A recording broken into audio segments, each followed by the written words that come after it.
আমরা সেদিন আগেই গুনার স্বীকৃতি দিয়ে দেব। আমরা বলবো, আল্লাহ তুমি প্রশ্ন করার আগে তোমার একটা কথা বলি, আমারে কিছু জিজ্ঞেস করো না, আমি সব করেছি। এমন কোন পাপ নাই যে পাপ আমারে দিয়ে হয় নাই।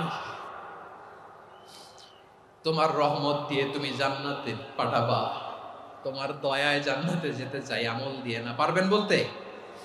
কিয়ামতের দিন আমরা বলবো, আল্লাহ আমার আমল দিয়ে জান্নাত চাই না, আমি তোমার দয়া দিয়ে জান্নাত চাই। তোমার দয়া ছাড়া আমার কোনো উপায় নাই। লিল্লাহি তাকবীর। নারায়ে তাকবীর, নারায়ে তাকবীর। মিজানুর রহমান আদের সাহেবের আগমন পটুয়াখালীর পক্ষ থেকে। প্রিয় পটুয়াখালীবাসী, আপনারা কেমন আছেন সবাই?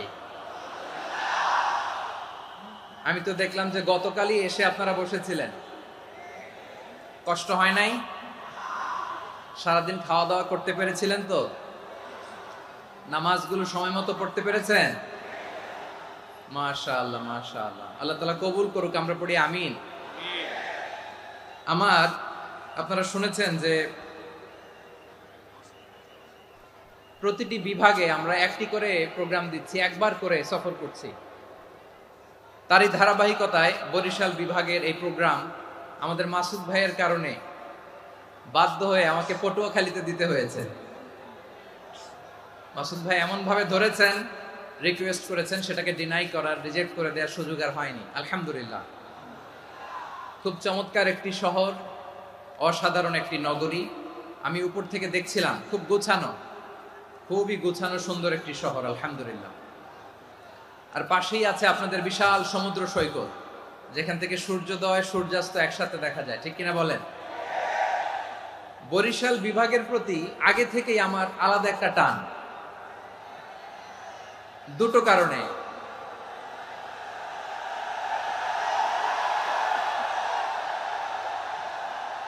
আলহামদুলিল্লাহ, আলহামদুলিল্লাহ, মাশাআল্লাহ। এই গণজোয়ারকে আল্লাহ তাআলা ইসলামের পক্ষে কবুল করে নিক। এই প্রাণ ঢালা উচ্ছ্বাস, ভালোবাসা, এটা কোরআনের জন্য, ইসলামের জন্য, ঠিক কিনা বলেন? কোন অপশক্তি এই গণজোয়ারকে ঠেকাতে পারবে না। কারণ যে ভালোবাসা আল্লাহর জন্য হয় সেটাকে ঠেকানো যায় না, ঠিক কিনা বলে? আমার প্রাণ প্রিয় পটুয়াখালীবাসী ভাইরা, বিশেষ দুটি কারণে বরিশাল বিভাগের প্রতি আমার আলাদা একটা ভালো লাগা। এর কারণ, এই অঞ্চলে আলেম ওলামা বেশি, ঠিক কিনা বলেন? আজকের এই প্রোগ্রামে অনেক কওমি মাদ্রাসার মুহতামিম সাহেবরা এসেছেন, আমি শুনেছি। আলিয়া মাদ্রাসার প্রিন্সিপাল হুজুররা এসেছেন, খতিব সাহেবরা এসেছেন, ইমাম সাহেবরা এসেছেন, মুয়াজ্জিন সাহেবরা এসেছেন। এই বিভাগে আলেম ওলামা বেশি। তার প্রমাণ, এখানে এই বরিশালের ভেতরে আছে সারসিনা দরবার, ঠিক কিনা বলেন? অনেক হাক্কানি একটা দরবার। সারসিনার মরহুম পীর সাহেব হুজুরের খেদমত করেছি আমি অনেকবার, সুযোগ হয়েছিল আমার ছাত্র জামানায়। তো ওনাদের মাদ্রাসা কেন্দ্রিক অনেক খেদমত, আলহামদুলিল্লাহ। তারপর এই বিভাগে রয়েছে চরমোনাই দরবার, ঠিক কিনা বলেন? ওনাদেরও বিশাল মাদ্রাসা, ধর্মীয় অঙ্গনে, মাদ্রাসা অঙ্গনে, রাজনৈতিক অঙ্গনে ওনাদের অনেক খেদমত। তারপরে এখানে আছে ঝালকাঠি এনএস কামিল মাদ্রাসা। আমরা কায়েস সাহেব হুজুরের কথা শুনেছি, আল ইত্তেহাদ মা আল ইখতিলাফ, মতবিরোধের সাথে ঐক্য, অসাধারণ কথা। তো এই সমস্ত বড় বড় আল্লাহওয়ালাদের আগমন এই ভূখণ্ডে হওয়ার কারণে এখানে ধর্মীয় বিশৃঙ্খলা, মারামারি কম, আছে ঐক্য, ঠিক কিনা বলেন? বরিশাল বিভাগের প্রতি আমার বিশেষ ভালোবাসার এটা একটা কারণ। দুই নম্বর কারণ হচ্ছে, আমি ঢাকাতে যে মাদ্রাসায় পড়াশোনা করেছি, দারুন নাজাত সিদ্দিকিয়া কামিল মাদ্রাসা, আমার মাদ্রাসার শিক্ষক মন্ডলীর অধিকাংশ হচ্ছে এই বরিশালের, আলহামদুলিল্লাহ। আমাদের শ্রদ্ধেয় প্রিন্সিপাল হুজুর আখম আবু বকর সিদ্দিক হাফিজাহুল্লাহ ওয়া রাআহ, উনি এলাকার সহ পুরো দারুন নাজাত মাদ্রাসার অধিকাংশ আসাতাজা ইকরাম এই ভূখণ্ডের, এই অঞ্চলের হওয়ার কারণে ছোটবেলা থেকেই বরিশালের প্রতি আমার একটি ভালোবাসা। তো আমি অন্তরের অন্তঃস্থল থেকে আবারও শুভেচ্ছা জানাতে চাই আমি আমাদের অনেক ভাইদেরকে দেখতে পাচ্ছি আপনারা বসার জায়গা পাননি, দাঁড়িয়ে আছেন এবং খুবই নিশ্চুপ, শান্ত, সুশৃঙ্খল। The people of Barishal, they are very smart, আলহামদুলিল্লাহ, মাশাআল্লাহ। এবং শ্রোতা যাদেরকে দেখতে পাচ্ছি বেশিরভাগের বয়স 15 থেকে 25। জেনজি, যেখানেই যাই জেনজি আমারে ছাড়ে না, মাশাআল্লাহ। এরাই আগামীর বাংলাদেশ, এরাই বাংলাদেশ। এদের হাতে নিরাপদ আমার লাল সবুজের পতাকা, এদের হাতে নিরাপদ আমার 56,000 বর্গ মাইলের প্রতিটি ইঞ্চি মাটি। এজন্য তোমাদেরকে সাবধান থাকতে হবে, সজাগ থাকতে হবে দেশের জন্য, এদেশের সার্বভৌমত্বের জন্য, ঠিক কিনা বলেন? আমার প্রিয় ভাইরা, আপনারা এখন যেমনি নিশ্চুপ, নীরব, very quiet and calm, discipline, I like it, I love it. শেষ পর্যন্ত আপনারা এরকম নিশ্চুপ, নীরব, নিস্তব্ধ, নিঝুম থাকবেন তো আপনারা? মাশাআল্লাহ। আমি খুব লম্বা চূড়া সময় নেব না, অনেক আলোচনা হয়েছে, আমি পাশেই ছিলাম, আমি দুপুরেই চলে এসেছি, আমি শুনছিলাম আলোচনাগুলো, অসাধারণ আলোচনা হয়েছে। আসলে আলোচনা হওয়া দরকার অল্প, ইবাদত আর আমল হওয়া দরকার বেশি, ঠিক কিনা? কিয়ামতের একটা আলামত হচ্ছে খুতবুকুম তাওয়িলা ওয়া সালাওয়াতুকুম কাসীরা। কিয়ামতের আগে আমাদের বক্তব্য হয়ে যাবে লম্বা। Your speech will be longer and your salah will be very shorter. বক্তব্য হবে লম্বা, সালাত হবে খাটো। এই নমুনা বর্তমানে আছে না নাই? ঘন্টার পর ঘন্টা, তাও তৃপ্তি মিটে না। অনেক জায়গায় রাত পর্যন্ত, মিডনাইট পর্যন্ত, মধ্যরাত পর্যন্ত আলোচনা হয়, এটা ঠিক নয়। বক্তব্য হবে একেবারে gist, cream of the creams, একেবারে ক্রিম কথাটা আলোচক উপস্থাপন করবেন। হেদায়েত দেওয়ার মালিক কে? ইন্নাকা লা তাহদি মান আহবাবতা ওয়ালাকিন্নাল্লাহা ইয়াহদি মান ইয়াশা। নবী হে, আপনি চাইলেই কাউকে হেদায়েত দিতে পারবেন না, হেদায়েত দেওয়ার মালিক কে? প্রিয় ভাইরা, আমি শুরুতেই দেখতে চাই যে আপনারা বরিশাল বিভাগের কে কোন জেলা থেকে আসলেন, এটা একটু জেনে খোঁজখবর নিয়ে আমি আলোচনা শুরু করবো ইনশাআল্লাহ বিইذنিল্লাহ।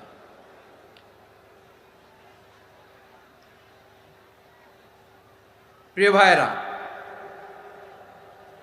আমি দেখতে চাচ্ছি আপনাদের এই বরিশাল বিভাগের ভোলা জেলা আছে না একটা, দ্বীপ জেলা, ওখান থেকে কেউ আসতে পারছেন নাকি?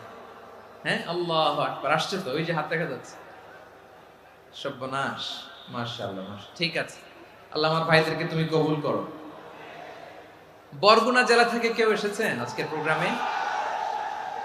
ইয়া সালাম, মাশাআল্লাহ, মাশাআল্লাহ, ওয়েলকাম, ওয়েলকাম, ঠিক আছে। পিরোজপুর জেলার কেউ এসেছেন? পিরোজপুর জেলা থেকে মাশাআল্লাহ অনেক ভাইরা এসেছেন। ঝালকাঠি, মাশাআল্লাহ, ঝালকাঠির অনেক আসছে। তারপর বরিশাল জেলা থেকে কারা কারা এসেছেন? বরিশাল, মাশাআল্লাহ, তাবারাকাল্লাহ। এবার পটুয়াখালী জেলার কারা কারা দেখি?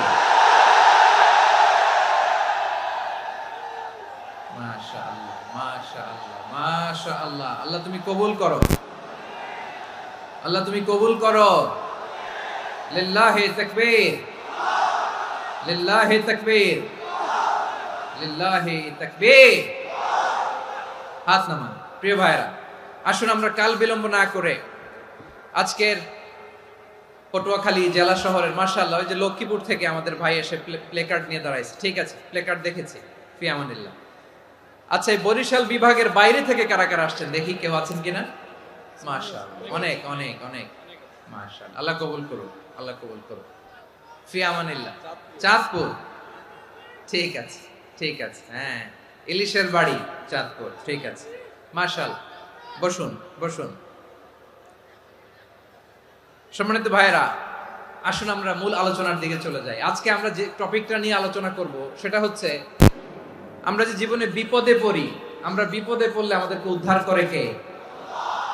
আল্লাহ ছাড়া আমাদের বাঁচানোর কেউ আছে? উদ্ধার করার কেউ আছে? রক্ষা করার কেউ আছে? এজন্য বিপদে পড়লে আমরা চাইবো কার কাছে? আমাদের যাই দরকার হোক আমরা ফরিয়াদ করব কার কাছে? নাকি মাজারে যেয়ে চাবেন? মাজারে যেয়ে যাবেন? অনেকে তো মাজারে যে কপাল ঘষে, আছে না নাই? মাজারে যে সন্তান চায়, আছে? এই এলাকায় নাই, এই এলাকার লোকদের আকীদা খালেস আমি জানি। মাজারে যে কপাল ঘষে আর সন্তান চায়। আচ্ছা, মাজারে গেলে সন্তান পাওয়া যায়? আচ্ছা, মাজারে না গেলে যদি বাচ্চা না হতো, গরু ছাগলের যে বাচ্চা হয় ওরা কোন মাজারে মানত করে বলেন? কথা কি বুঝতেছেন? এই যে প্রতি বছর গরু ছাগল ভেড়া এগুলো যে বাচ্চা দেয়, এরা কোন মাজারে যে মানত করে? এজন্য চাইতে হবে একজনের কাছে, তিনি কে? আমার প্রিয় পটুয়াখালীবাসী, মাজার জিয়ারত করা সুন্নাহ। আমরা মাজার জিয়ারত করব, আল্লাহ ওয়ালাদের কবরে যাব, আমরা সেখানে যে সালাম দিব, দোয়া করব, নিজের জন্য করব, কবরে শুয়ে থাকা মাইয়েতের জন্য করব, পুরো মুসলিম উম্মার জন্য করব। কিন্তু কবরে যিনি শুয়ে আছে ওই বাবার কাছে সন্তান চাওয়া যাবে? চাকরি চাওয়া যাবে?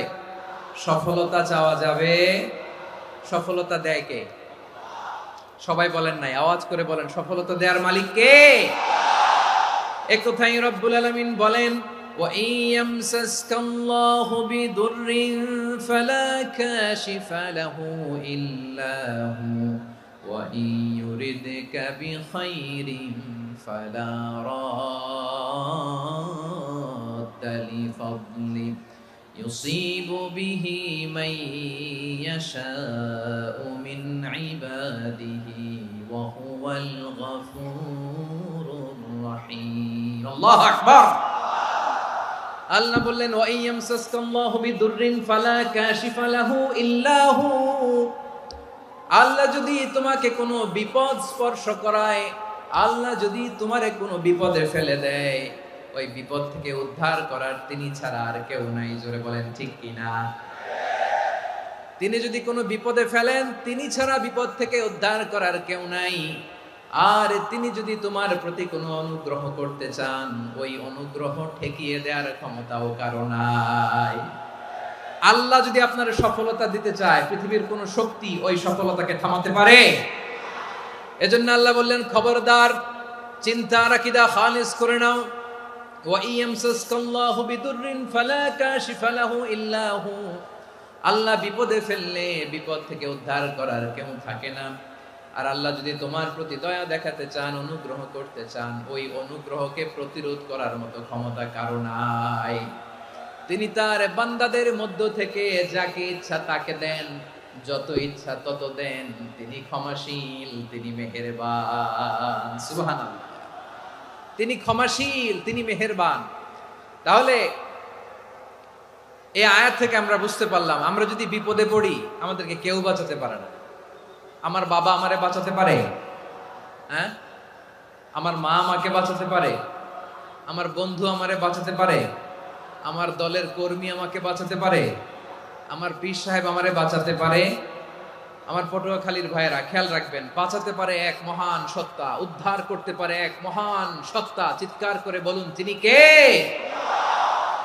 আবার আল্লাহ বললেন, আম্মাই ইউজিবুল মুত্তাররা ইযা দাআহু ওয়া ইয়াকশিফুস সুআ ওয়া ইয়াজআলুকুম খুলাফাআল আরদ আইলাহুম মা'আল্লাহ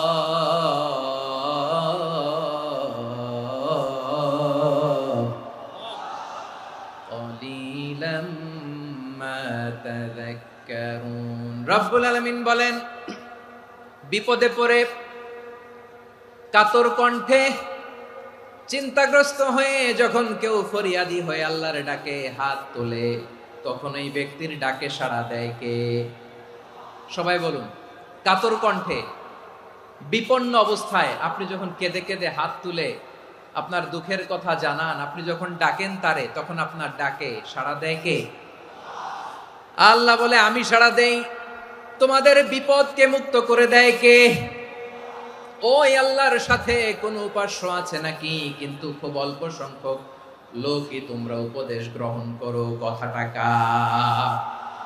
তাহলে বিপন্ন মানবতা যখন কাঁদে, মানুষ যখন বিপদে পড়ে নিরুপায় হয়ে ফরিয়াদ করে, তার ডাক শোনার কেউ নাই একজন ছাড়া। চিল্লায় বলেন তো, তিনি কে? এজন্য আমরা ফরিয়াদের হাত কার দিকে তুলব? প্রিয় পটুয়াখালী বলেন, ফরিয়াদের দুটো হাত আমরা কার দিকে তুলব? এবং খেয়াল রাখতে হবে, মাথার সাথে সেট করে নিতে হবে, আল্লাহ ছাড়া আমাকে উদ্ধার করার কেউ নাই। এই পৃথিবীতে কেউ আপন না প্রিয় ভাইরা। বিপদে পড়লে বোঝা যায় কেউ আপন না। আপন শুধু একজন মহান সত্তা, তিনি কে? এটা কি আপনারা খেয়াল রাখতে পারবেন? হ্যাঁ, বিপদে আপদে কেউ আমাদের বাঁচাতে পারে না, তরাতে পারে না, মুক্তি দিতে পারে না, উদ্ধার করতে পারে না, একমাত্র আমার প্রভু ছাড়া, আল্লাহ ছাড়া। চিল্লায় বলেন ঠিক কিনা? এবং প্রিয় পটুয়াখালীর ভাইয়েরা, মাথার সাথে এটা সেট করে নিতে হবে যে আমাদের পুরো জীবনটাই পরীক্ষা। পুরো জীবনটাই কি? The life is a test. পুরো জীবনটাই পরীক্ষা। এই জীবনে বিপদ আসবে, আপদ আসবে, পরীক্ষা আসবে, সবার জীবনে এটা থাকে। এক একজনের পরীক্ষা এক এক রকম। আমার পরীক্ষা একরকম, মাসুদ ভাইয়ের পরীক্ষা একরকম, চৌধুরী সাহেবের পরীক্ষা একরকম, আপনার পরীক্ষা একরকম, ওনার পরীক্ষা আবার আরেক রকম। পুরো পৃথিবীটাই পরীক্ষা ক্ষেত্র, সবাই পরীক্ষা দিচ্ছি, কিন্তু কারো পরীক্ষা প্রশ্নের সাথে কারোটার মিল নাই। সুবহানাল্লাহ পড়বেন না? পুরোটাই পরীক্ষা ক্ষেত্র, সবাই পরীক্ষার্থী, কিন্তু প্রশ্নপত্র একটার সাথে আরেকটা মিলে না। One doesn't match the other. একজনেরটার সাথে আরেকজনেরটা মিলে না। কাউকে আল্লাহ তাআলা ধনী বানিয়ে পরীক্ষা করেন। কি বানিয়ে? কথা কি বুঝতেছেন নাকি কষ্ট হচ্ছে? কষ্ট হচ্ছে আপনাদের? কাউকে আল্লাহ ধনী বানিয়ে পরীক্ষা করেন, আবার কাউকে আল্লাহ তাআলা গরিব বানিয়ে পরীক্ষা করেন, কাউকে আল্লাহ অসুস্থ বানিয়ে পরীক্ষা করেন। কেউ দেখবেন যে দুরারোগ্য ব্যাধিতে আক্রান্ত, ডাক্তার বলেছে আর সময় নাই, দুরারোগ্য ব্যাধি, ক্যান্সার, যার নেই কোনো অ্যান্সার, তার জন্য পরীক্ষা হচ্ছে এই রোগ। আরেক লোক দেখবেন তার আবার রোগ বালাই নাই, মাশাআল্লাহ, তাকে আল্লাহ তাআলা আর্থিক দৈন্যতা, দারিদ্রতা দিয়ে পরীক্ষা করছেন। এরকম আছে না নাই? টাকা পয়সা নাই, দিন আনে দিন খায়, যা আছে তাতে চলে না, এটা তার জন্য পরীক্ষা। আবার আরেক শ্রেণীর লোক দেখবেন তাকে আল্লাহ অসুস্থতাও দেয় নাই, দারিদ্রতাও দেয় নাই, তার দাম্পত্য জীবনের সমস্যা আছে না নাই? স্ত্রী কথা শোনে না, অথবা ছেলে মেয়ে কথা শোনে না। তাহলে পরীক্ষা সবার জীবনে আছে, এক একজনের পরীক্ষাটা এক এক রকম। আল্লাহ তাআলা দেখতে চায় যে এই পরীক্ষার সময় আমরা কিরকম রেসপন্স করি, how to deal with the test, কিভাবে এই বিপদ আপদ পরীক্ষাগুলোকে আমরা হ্যান্ডেল করব, ডিল করব। এটা হচ্ছে আজকের আলোচনার বিষয়। বুঝতে পেরেছেন সবাই আমার প্রিয় ভাইয়েরা? তাহলে পরীক্ষাময় আমাদের জীবন, বিপদ আপদ পরীক্ষা, এটা মানুষের পিছু ছাড়ে না। সবার জীবনে পরীক্ষা আছে। নবীদের জীবনেও পরীক্ষা ছিল। সাহাবারা জিজ্ঞেস করেছেন, ইয়া রাসূলুল্লাহ, আইয়ুন নাসি আশাদ্দু বালাআন ফিদ দুনিয়া, এই দুনিয়ার বুকে কাদের পরীক্ষা সবচেয়ে বেশি? বিশ্বনবী বলেছেন, আল আম্বিয়া। এই পৃথিবীতে সবচেয়ে বেশি পরীক্ষা আল্লাহ তাআলা নিয়ে থাকেন নবীদের। কাদের? নবীদের। সুম্মাল আমসাল ফাল আমসাল, এরপরে নবীদের পরের স্তরে যারা, তাদের পরীক্ষা। এরপরে তাদের পরের স্তরে যারা, তাদের পরীক্ষা। সিদ্দিকিনদের, শুহাদাদের, সলিহিনদের, আল্লাহওয়ালাদের। যার ঈমান যত মজবুত, তার জীবনে পরীক্ষাও তত বেশি। চিল্লায় বলেন ঠিক কিনা? তাহলে মুমিনরা, বিশ্বাসীরা, আমরা কি পরীক্ষা বিপদ আপদে ভয় পাই? হ্যাঁ, বিপদ দেখলে ভয় লাগে আপনাদের? ভয় লাগে? হ্যাঁ, না, মুমিনরা বিপদে ভয় পায় না, তারা হতাশ হয় না, সুবহানাল্লাহ, তারা নিরাশ হয় না। বিশ্বাসীরা হাল ছেড়ে দেয় না, তারা ভরসা রাখে একজনের উপর। চিল্লায় বলতে হবে তিনি কে? কারণ মুমিন জানে the grief isn't permanent, the test isn't permanent, the struggle in our life isn't permanent. আমাদের জীবনের দুঃখ, কষ্ট, স্ট্রাগল, এগুলো পার্মানেন্ট নয়। after every difficulties there is an ease. সব কষ্টের পরেই একটা সুখ আছে না নাই? রব্বুল আলামিন বলেন, ফাইন্না মাআল উসরি ইউসরা, ইন্না মাআল উসরি ইউসরা, ভয় পেও না, চিন্তা করো না, কষ্টের সাথেই আমি রেখে দিয়েছি স্বস্তি। সুবহানাল্লাহ বলেন। মুমিন জীবনে বিপদ যত বেশি, কষ্ট যত বেশি, তার সামনে সফলতা তার চেয়েও বেশি। ঠিক কিনা বলেন? কারণ বিশ্বাসীরা জানে রাত্রি যত গভীর হয়, সুবহে সাদিকের সময় তত আগাতে থাকে। গর্ভবতী নারীর পেটের ব্যথা যত বাড়তে থাকে, ঘরে নতুন মেহমান আগমনের সময় ঘনাতে থাকে। মুমিনদের উপর বিপদ, অত্যাচার, আপদ, পরীক্ষা যত বাড়তে থাকে, কালেমার পতাকা উড্ডয়নের সময় কাছে আসতে থাকে। বিশ্বাসীদের এগুলো হিসাব মিলানো অনেক আগে, এগুলো অনেক আগে হিসাব মিলানো। দুঃখের আধার শেষে সুখের আলো মিটি মিটি হাসে, চিল্লায় বলেন ঠিক কিনা? দুঃখের আধার শেষে আলোর প্রভাত হাসে, হতাশার কালো মেঘে যায় গো ভেসে, হতাশার কালো মেঘে যায় গো ভেসে। দুঃখের আধার শেষে আলোর প্রভাত হাসে, হতাশার কালো মেঘে যায় গো ভেসে, হতাশার কালো মেঘে যায় গো ভেসে।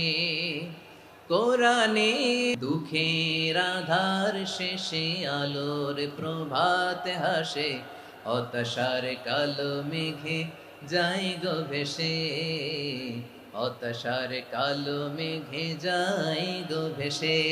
ঠিক কিনা বলেন? দুঃখ যত বেশি, পরীক্ষা যত বেশি, কষ্ট যত বেশি, সুখের সময় তত কাছাকাছি, চিল্লায় বলতে হবে ঠিক কিনা?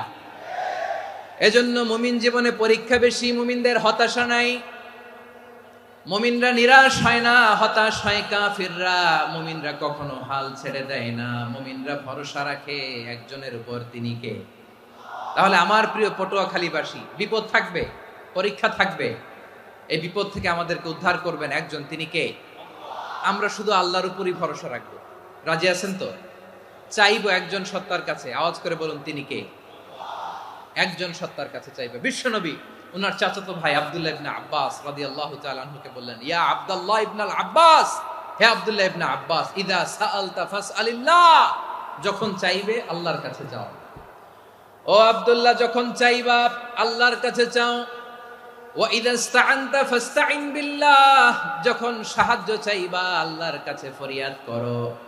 জেনে রেখো ও আব্দুল্লাহ, ওয়া'লাম আন্নাল উম্মাতা লাউ ইজতামাআত আলা আন ইয়ানফাউকা বিশাইইন লাম ইয়ানফাউকা ইল্লা বিশাইইন ক্বাদ কাতাবাহু আল্লাহু লাক।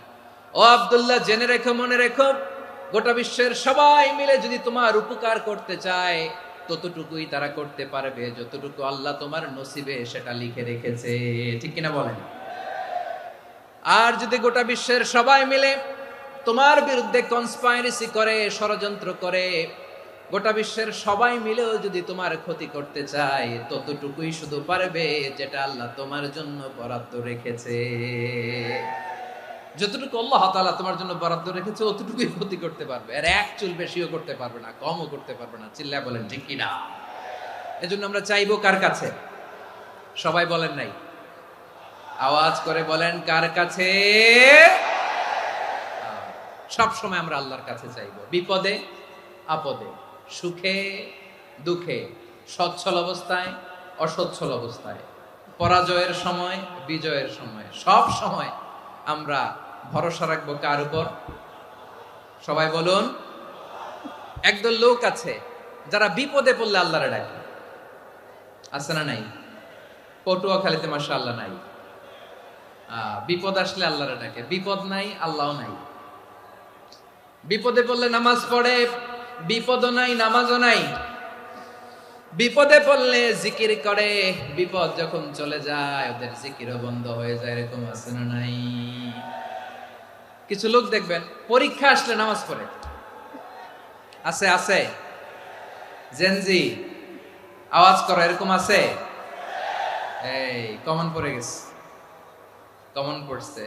দেখবেন পরীক্ষার সময় নামাজ পড়ে, পরীক্ষাও নাই নামাজও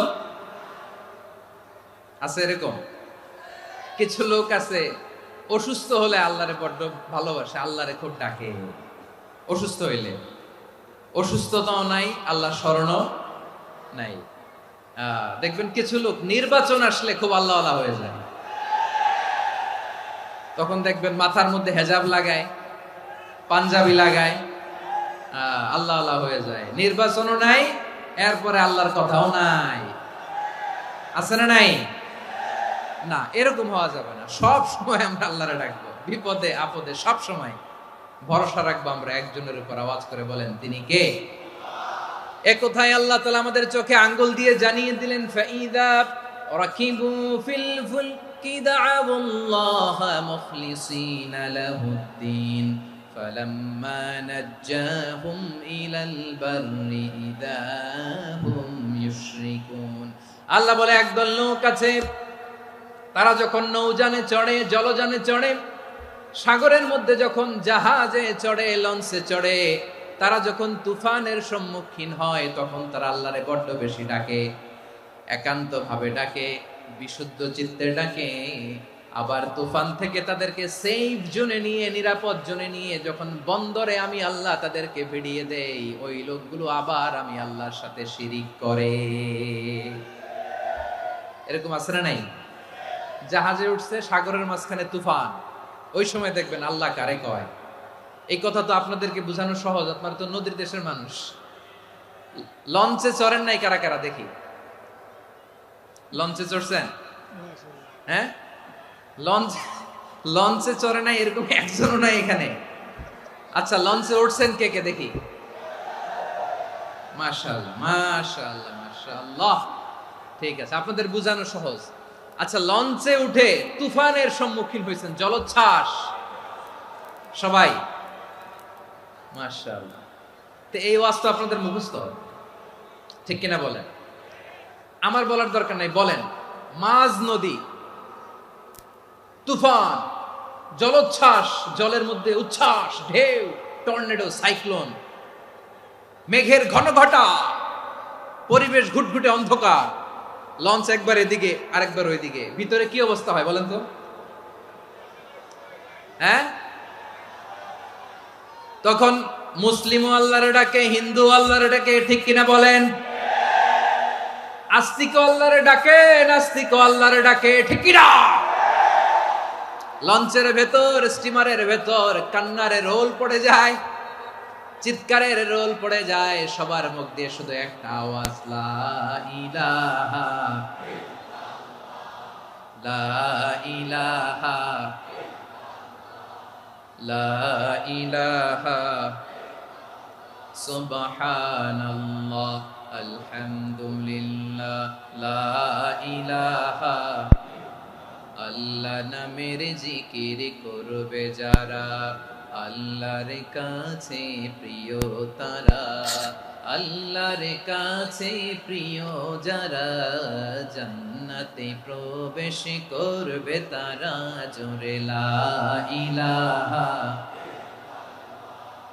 লা ইলাহা ইল্লাল্লাহ লা ইলাহা ইল্লাল্লাহ মুহাম্মাদুর রাসূলুল্লাহ সাল্লাল্লাহু আলাইহি ওয়াসাল্লাম আমার প্রিয় পটুয়াখালীবাসী তাহলে লঞ্চের ভেতরে যখন আমরা তুফানের মধ্যে পড়ি তখন সবাই মিলে আমরা একটা নামের জিকির করি নামটা কার মুসলমানেরাও ডাকে হিন্দুরাও ডাকে আস্তিকও ডাকে নাস্তিকও ডাকে সবাই ডাকে একজনকে তিনি কে আবার দেখবেন ওই আল্লাহ তুফানের পরে ঝড়ের পরে ওই লঞ্চটাকে যখন সদর ঘাটে ফিরিয়ে দেয় আবার আমরা নাফরমানি শুরু করে দেই সে কোথায় আল্লাহ বললেন ফাইদা রাকিবু ফিল ফুলকি দা'আউল্লাহ মুখলিসিনা লাহুদ্দিন ফালাম্মা নাজ্জাহুম ইলাল বাররি ইযা হুম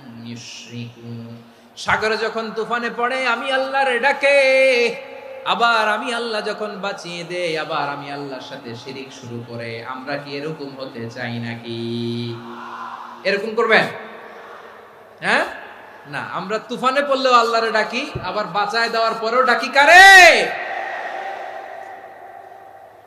আল্লাহকেই ডাকি বিমানের মধ্যে মাঝে মাঝে দেখবেন যে এয়ার টার্বুলেন্স হয় জানেন এয়ার টার্বুলেন্স জানেন তো মাঝে মাঝে বিমানটা বাউন্সিং করে বাম্পি ভেরি বাম্পি ওয়েদার শুনেন নাই 40,000 ফিট উপরে যখন থাকে তখন পাইলট মাঝে মাঝে বলে dear passengers ladies and gentleman right now we are flying 40,000 feet above the ground and we are passing very heavy air turbulence right now. Please fasten your seat belt. দেখবেন মাঝে মাঝে বলে যে ভদ্র মহিলা ভদ্র মহোদয়গণ আমরা 40,000 ফিট উপর দিয়ে যাচ্ছি আর এয়ার টার্বুলেন্স ফেস করছি মেহেরবানি করে আল্লাহর রাস্তে সিট বেল্ট বাঁধুন তখন বিমানটা এরকম বাউন্সিং করে শেকিং করে আপনারা মুখোমুখি হয়েছেন ইদানিং এই এয়ার টার্বুলেন্স বেড়ে গিয়েছে গত বছর আমার ইন্টারন্যাশনাল অনেকগুলো ফ্লাইট ছিল, তো আমি দেখলাম যে আগের ফ্লাইটগুলোর তুলনায় এখন এয়ার টার্বুলেন্স খুব বেশি। আমি একটু রিসার্চ করে দেখলাম ক্লাইমেট চেঞ্জের কারণে, জলবায়ু পরিবর্তনের কারণে আকাশের বাতাসের মুভমেন্টে পরিবর্তন হয়েছে, ফলে এখন বিমান শেকিং করে বেশি, বাউন্সিং, বাম্পি ওয়েদার। তো বলেন তো 40,000 ফিট উপরে যখন আপনি, কয় হাজার ফিট, সবাই বলুন কয় হাজার ফিট, 40,000 ফিট উপরে যখন আপনি, তখন যখন বিমানটা এরকম বাউন্সিং করে, সবাই যখন ভমিটিং করে বিমান নষ্ট করে দেয়, বমি করে, তখন বাঁচানোর কে আছে আল্লাহ ছাড়া? কেউ আছে? ওই মুহূর্তেও সবাই মিলে একজনের ডাকে আওয়াজ করে বলেন তিনি কে? মাঝে মাঝে কিছু সোশ্যাল মিডিয়ায় কিছু ভিডিও পাওয়া যায় যে হেভি যখন এয়ার টার্বুলেন্স হয় 10 সেকেন্ড 15 সেকেন্ডের কিছু ভিডিও পাওয়া যায়, বিমানটা এরকম বাউন্সিং করছে, বাম্পি ওয়েদার, কাঁপছে, মানুষগুলো বমি করছে, অক্সিজেন মাস্কগুলো সব ঝুলে পড়েছে, বিমানটা শুধু কাঁপছে। তখন দেখবেন বিমানের ভেতরেও এরকম লঞ্চের মতো চিৎকার আছে না নাই? বিমানের ভেতরেও তখন চিৎকার। গত বছর হিথ্রো এয়ারপোর্ট থেকে সিঙ্গাপুর এয়ারলাইন্সের একটা ফ্লাইট, হিথ্রো টু চাঙ্গি, একটা ফ্লাইটে এমন বেশি এয়ার টার্বুলেন্সের শিকার হয়েছিল ওই এয়ারক্রাফটটা, 33 জন যাত্রী সেখানে আহত হয়েছে, একজন যাত্রী নিহত হয়েছে। কেবিন ক্রুজ, এয়ার হোস্টেস যারা আছে, একজনের নাক ফেটে, চোখ ফেটে, কপাল ফেটে, ব্লিডিং হয়ে শয়লা। প্রিয় ভাইয়েরা, ওই 40,000 ফিট উপরে বিমানটা যখন কাঁপবে, তখন আমাদেরকে আল্লাহ ছাড়া আর কেউ বাঁচানোর আছে? এত আস্তে বললে হবে? ওই কঠিন মুহূর্তে আমার বাবা আমারে বাঁচাতে পারে, আমার বন্ধু আমারে বাঁচাতে পারে। এই গ্রাউন্ডে, জমিনের বুকে আমার প্রোটোকল, আমার ক্ষমতা, আমার দাম্ভিকতা, কোনো কিছু আমারে বাঁচাতে পারে একজন ছাড়া। চিল্লায় বলতে হবে তিনি কে? সে আল্লাহ বললেন, গোলাম আমি বিপদের সময় ঠিকই তোমাদের বাঁচিয়ে দেই। ওই বিমানের ভেতরে 40,000 ফিট উপরে যখন তোমরা এয়ার টার্বুলেন্সের শিকার হও, তখন নাস্তিকও আল্লাহরে ডাকে, হিন্দু আল্লাহরে ডাকে। জোরে বলেন ঠিক কিনা? আবার বিমানটা যখন শান্ত হয়ে যায়, একটু পরেই বিমানের স্ক্রিনের মধ্যে হিন্দি সিনেমা খোঁজে। বিমানের স্ক্রিনে কিন্তু বিশাল ওখানে আফলাম ফিল্মের একেবারে বোঝাই করা। বিমানটা শান্ত হলে আবার হিন্দি সিনেমা দেখা শুরু করে। একটু আগে ডাকছিল কারে? কারে? দেখবেন বাংলাদেশে আমাদের ক্রিকেটাররা যখন অন্য কোনো দেশের সাথে খেলে, অনেক সময় এমন হয় বল বাকি একটা, রান দরকার 6টা। বল বাকি কয়টা? পটুয়াখালী বোঝে নাই বোধহয়। বল বাকি কয়টা? রান দরকার। আপনি দেখবেন ক্যামেরাম্যান তখন গ্যালারিতে খালি দেখায় দর্শকদের যে কি অস্থিরতা। হিপ হপ স্টাইলের মেয়েটা, যে মেয়েটার ওড়না এতক্ষণ ছিল গলায়, এতক্ষণ কই ছিল, ওই মেয়েটা দেখবেন ওড়নাটা টেনে মাথায় দিয়ে এরকম মুনাজাত ধরতেছে, আল্লাহ আল্লাহ, একটা ছক্কা, আল্লাহ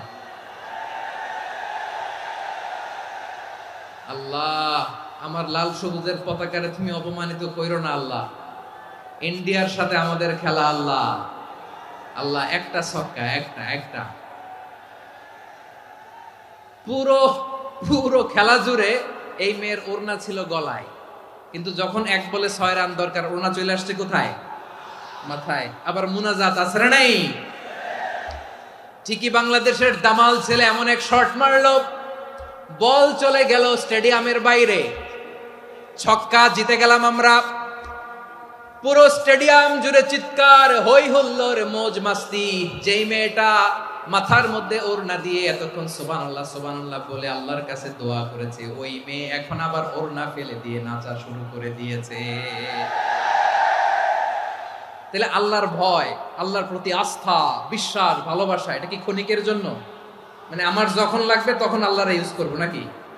হ্যাঁ, বিপদে আপদে, সুখের সময় দুঃখের সময়, সচ্ছল অসচ্ছল অবস্থায় বিশ্বাসীরা ভরসা রাখে একজনের উপর। চিৎকার করে বলে পটুয়াখালী তিনি কে? সে আল্লাহ বললেন, গোলাম মনে করো না জাহাজ থেকে সদরঘাটে ভিড়িয়ে দিলাম তুমি নিরাপদ হয়ে গেছো, মনে করো না 40,000 ফিট থেকে সেফ ল্যান্ডিং এর পরে এয়ারপোর্টে নেমে গেলেই তুমি নিরাপদ হয়ে গেছো। ও মিয়া, বিপদ কি শুধু সাগরে আর আকাশে? ঘরের বিপদও ঘরের ভেতরও বিপদ আসতে পারে কি পারে না। এজন্য সূরা মুলক আল্লাহ বললেন আমিনতুম মান ফিস সামাই আন ইয়াখসিফা বিকুমুল আরদা ফাইযা হিয়া তামুর।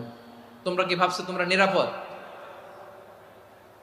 সাগরের মধ্যে তুফান, আল্লাহ আল্লাহ ডাকলাম, সদরঘাটে যেয়ে পড়ছি, বাইসে গেছেন তো আপনি। আর পাবে আপনারে আল্লাহ, আল্লাহরে তো সাগরের মাঝখানে তো আল্লাহ আপনারে পাইছিল, আর তো পাবে না। আর পাবে আপনারে? আর আল্লাহ ধরতে পারবে আপনারে? ঘরের ভেতরও বিপদ দিয়ে আটকাতে পারে কে? 5 স্টার 7 স্টার হোটেলের ভেতরও আমাকে বিপদের মধ্যে ফেলে দিতে পারেন কে? আল্লাহ বললেন তোমরা কি ভেবেছো তোমরা নিরাপদ? আমি চাইলে ল্যান্ডস্লাইডস, ভূমি ধস দিয়ে 1 লক্ষ এক মুহূর্তে নিয়ে যেতে পারি। এক সুনামি দিয়ে থাপ্পড় মেরে 3 লক্ষ সাগরের ভেতরে ঢুকায় দিতে পারি। 1 সেকেন্ডও লাগে না আমার। أم أمنتم من في السماء أن يرسل عليكم حاصبا فستعلمون كيف نذير। আল্লাহ চাইলে আকাশ থেকে পাথর বৃষ্টি নাজিল করতে পারেন কি পারেন না? এই মুহূর্তে এখানে ভূমিকম্প দিতে পারেন কি পারেন না? আচ্ছা, ভূমিকম্প যখন হয় আমাদের কারো হুঁশ থাকে? আপনি মনে করছেন আমরা সাধারণ মানুষ, আমরা দৌড় দেই, আর প্রেসিডেন্ট প্রধানমন্ত্রী ওনারা বুঝি খাটে শুয়ে থাকে? কথা বুঝে নাই বোধহয়। ভূমিকম্প, আর্থকোয়েক যদি হয়, বাঁচার জন্য আমরা কি করি? হয় খাটের তলায়, ডাইনিং টেবিলের নিচে, উপরে শক্ত কিছু আছে এটার নিচে, অথবা ঘর থইয়া দেও দৌড়। তো প্রধানমন্ত্রী উনি কি করে? প্রেসিডেন্ট উনি কি করে? হ্যাঁ, উনি খাটের মধ্যে যে শুয়ে থাকে নাকি? উনিও দৌড়, সাধারণ মানুষও দৌড়, প্রধানমন্ত্রীও দৌড়, বাড়িওয়ালাও দৌড়, ভাড়াটিয়াও দৌড়, সবাই দৌড়। নাকি ভাড়াটিয়ারা বাড়ি থুইয়া দৌড়, বাড়িওয়ালারা আর বেরোয় না? এরকম না। তাহলে যে কোনো মুহূর্তে ভূমিকম্প দিয়ে নাস্তানাবুদ করতে পারে কে? আমার প্রিয় ভাইয়েরা, আমরা নিরাপদ নই, আমরা তার দয়ায় বেঁচে আছি। কার দয়ায়? এজন্য আল্লাহ বললেন গোলাম, যে কোনো মুহূর্তে বিপদ দিয়ে তোমাদেরকে নাস্তানাবুদ করতে পারি। বিশ্বাসী বলে যদি নিজেকে দাবি করো, সব সময় ডাকতে হবে একজন সত্তাকে। বলেন তিনি কে? এই কথা ক্লিয়ার? এই সবগুলো উদাহরণ শেষে সবার কাছে ক্লিয়ার হয়েছে না যে বিপদ থেকে, আপদ থেকে, পরীক্ষা থেকে, ক্যালামিটি থেকে আমাদেরকে কেউ বাঁচাতে পারে না একজন সত্তা ছাড়া। আবারও বলেন তো তিনি কে? ক্লিয়ার?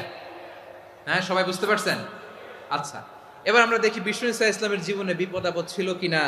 উনি বিপদ আসলে কিভাবে ডিল করতেন, বিপদ আসলে কোন দোয়া পড়তে হয়, কিভাবে ফরিয়াদের হাত উত্তোলন করতে হয়, কিভাবে রবের দরবারে নতজানু হয়ে ফরিয়াদ করতে হয়, এটা জানার দরকার আছে না নাই? আসুন আমরা বিষ্ণুনবীর জীবনী থেকে দেখি বিপদ আসলে উনি কি করতেন। বিপদ আসলেই প্রথমে বিষ্ণু ইসা ইসলাম একটা দোয়া পড়তেন। কি পড়তেন? তিনি পড়তেন ইন্না লিল্লাহি ওয়া ইন্না ইলাইহি রাজিউন। নিশ্চয় আমরা আল্লাহর জন্য, নিশ্চয় আমরা কার দিকে ফিরবো ভাই? আবার কার দিকে ফিরবো? আওয়াজ করে বলুন তো, আমরা এসেছি কার কাছ থেকে, আবারও ফিরে যাব কার কাছে? এজন্য বিষ্ণুই পড়ছেন ইন্না লিল্লাহি ওয়া ইন্না ইলাইহি রাজিউন। নিশ্চয় আল্লাহর জন্য, ওই আল্লাহর দিকেই আমরা ফিরে যাব।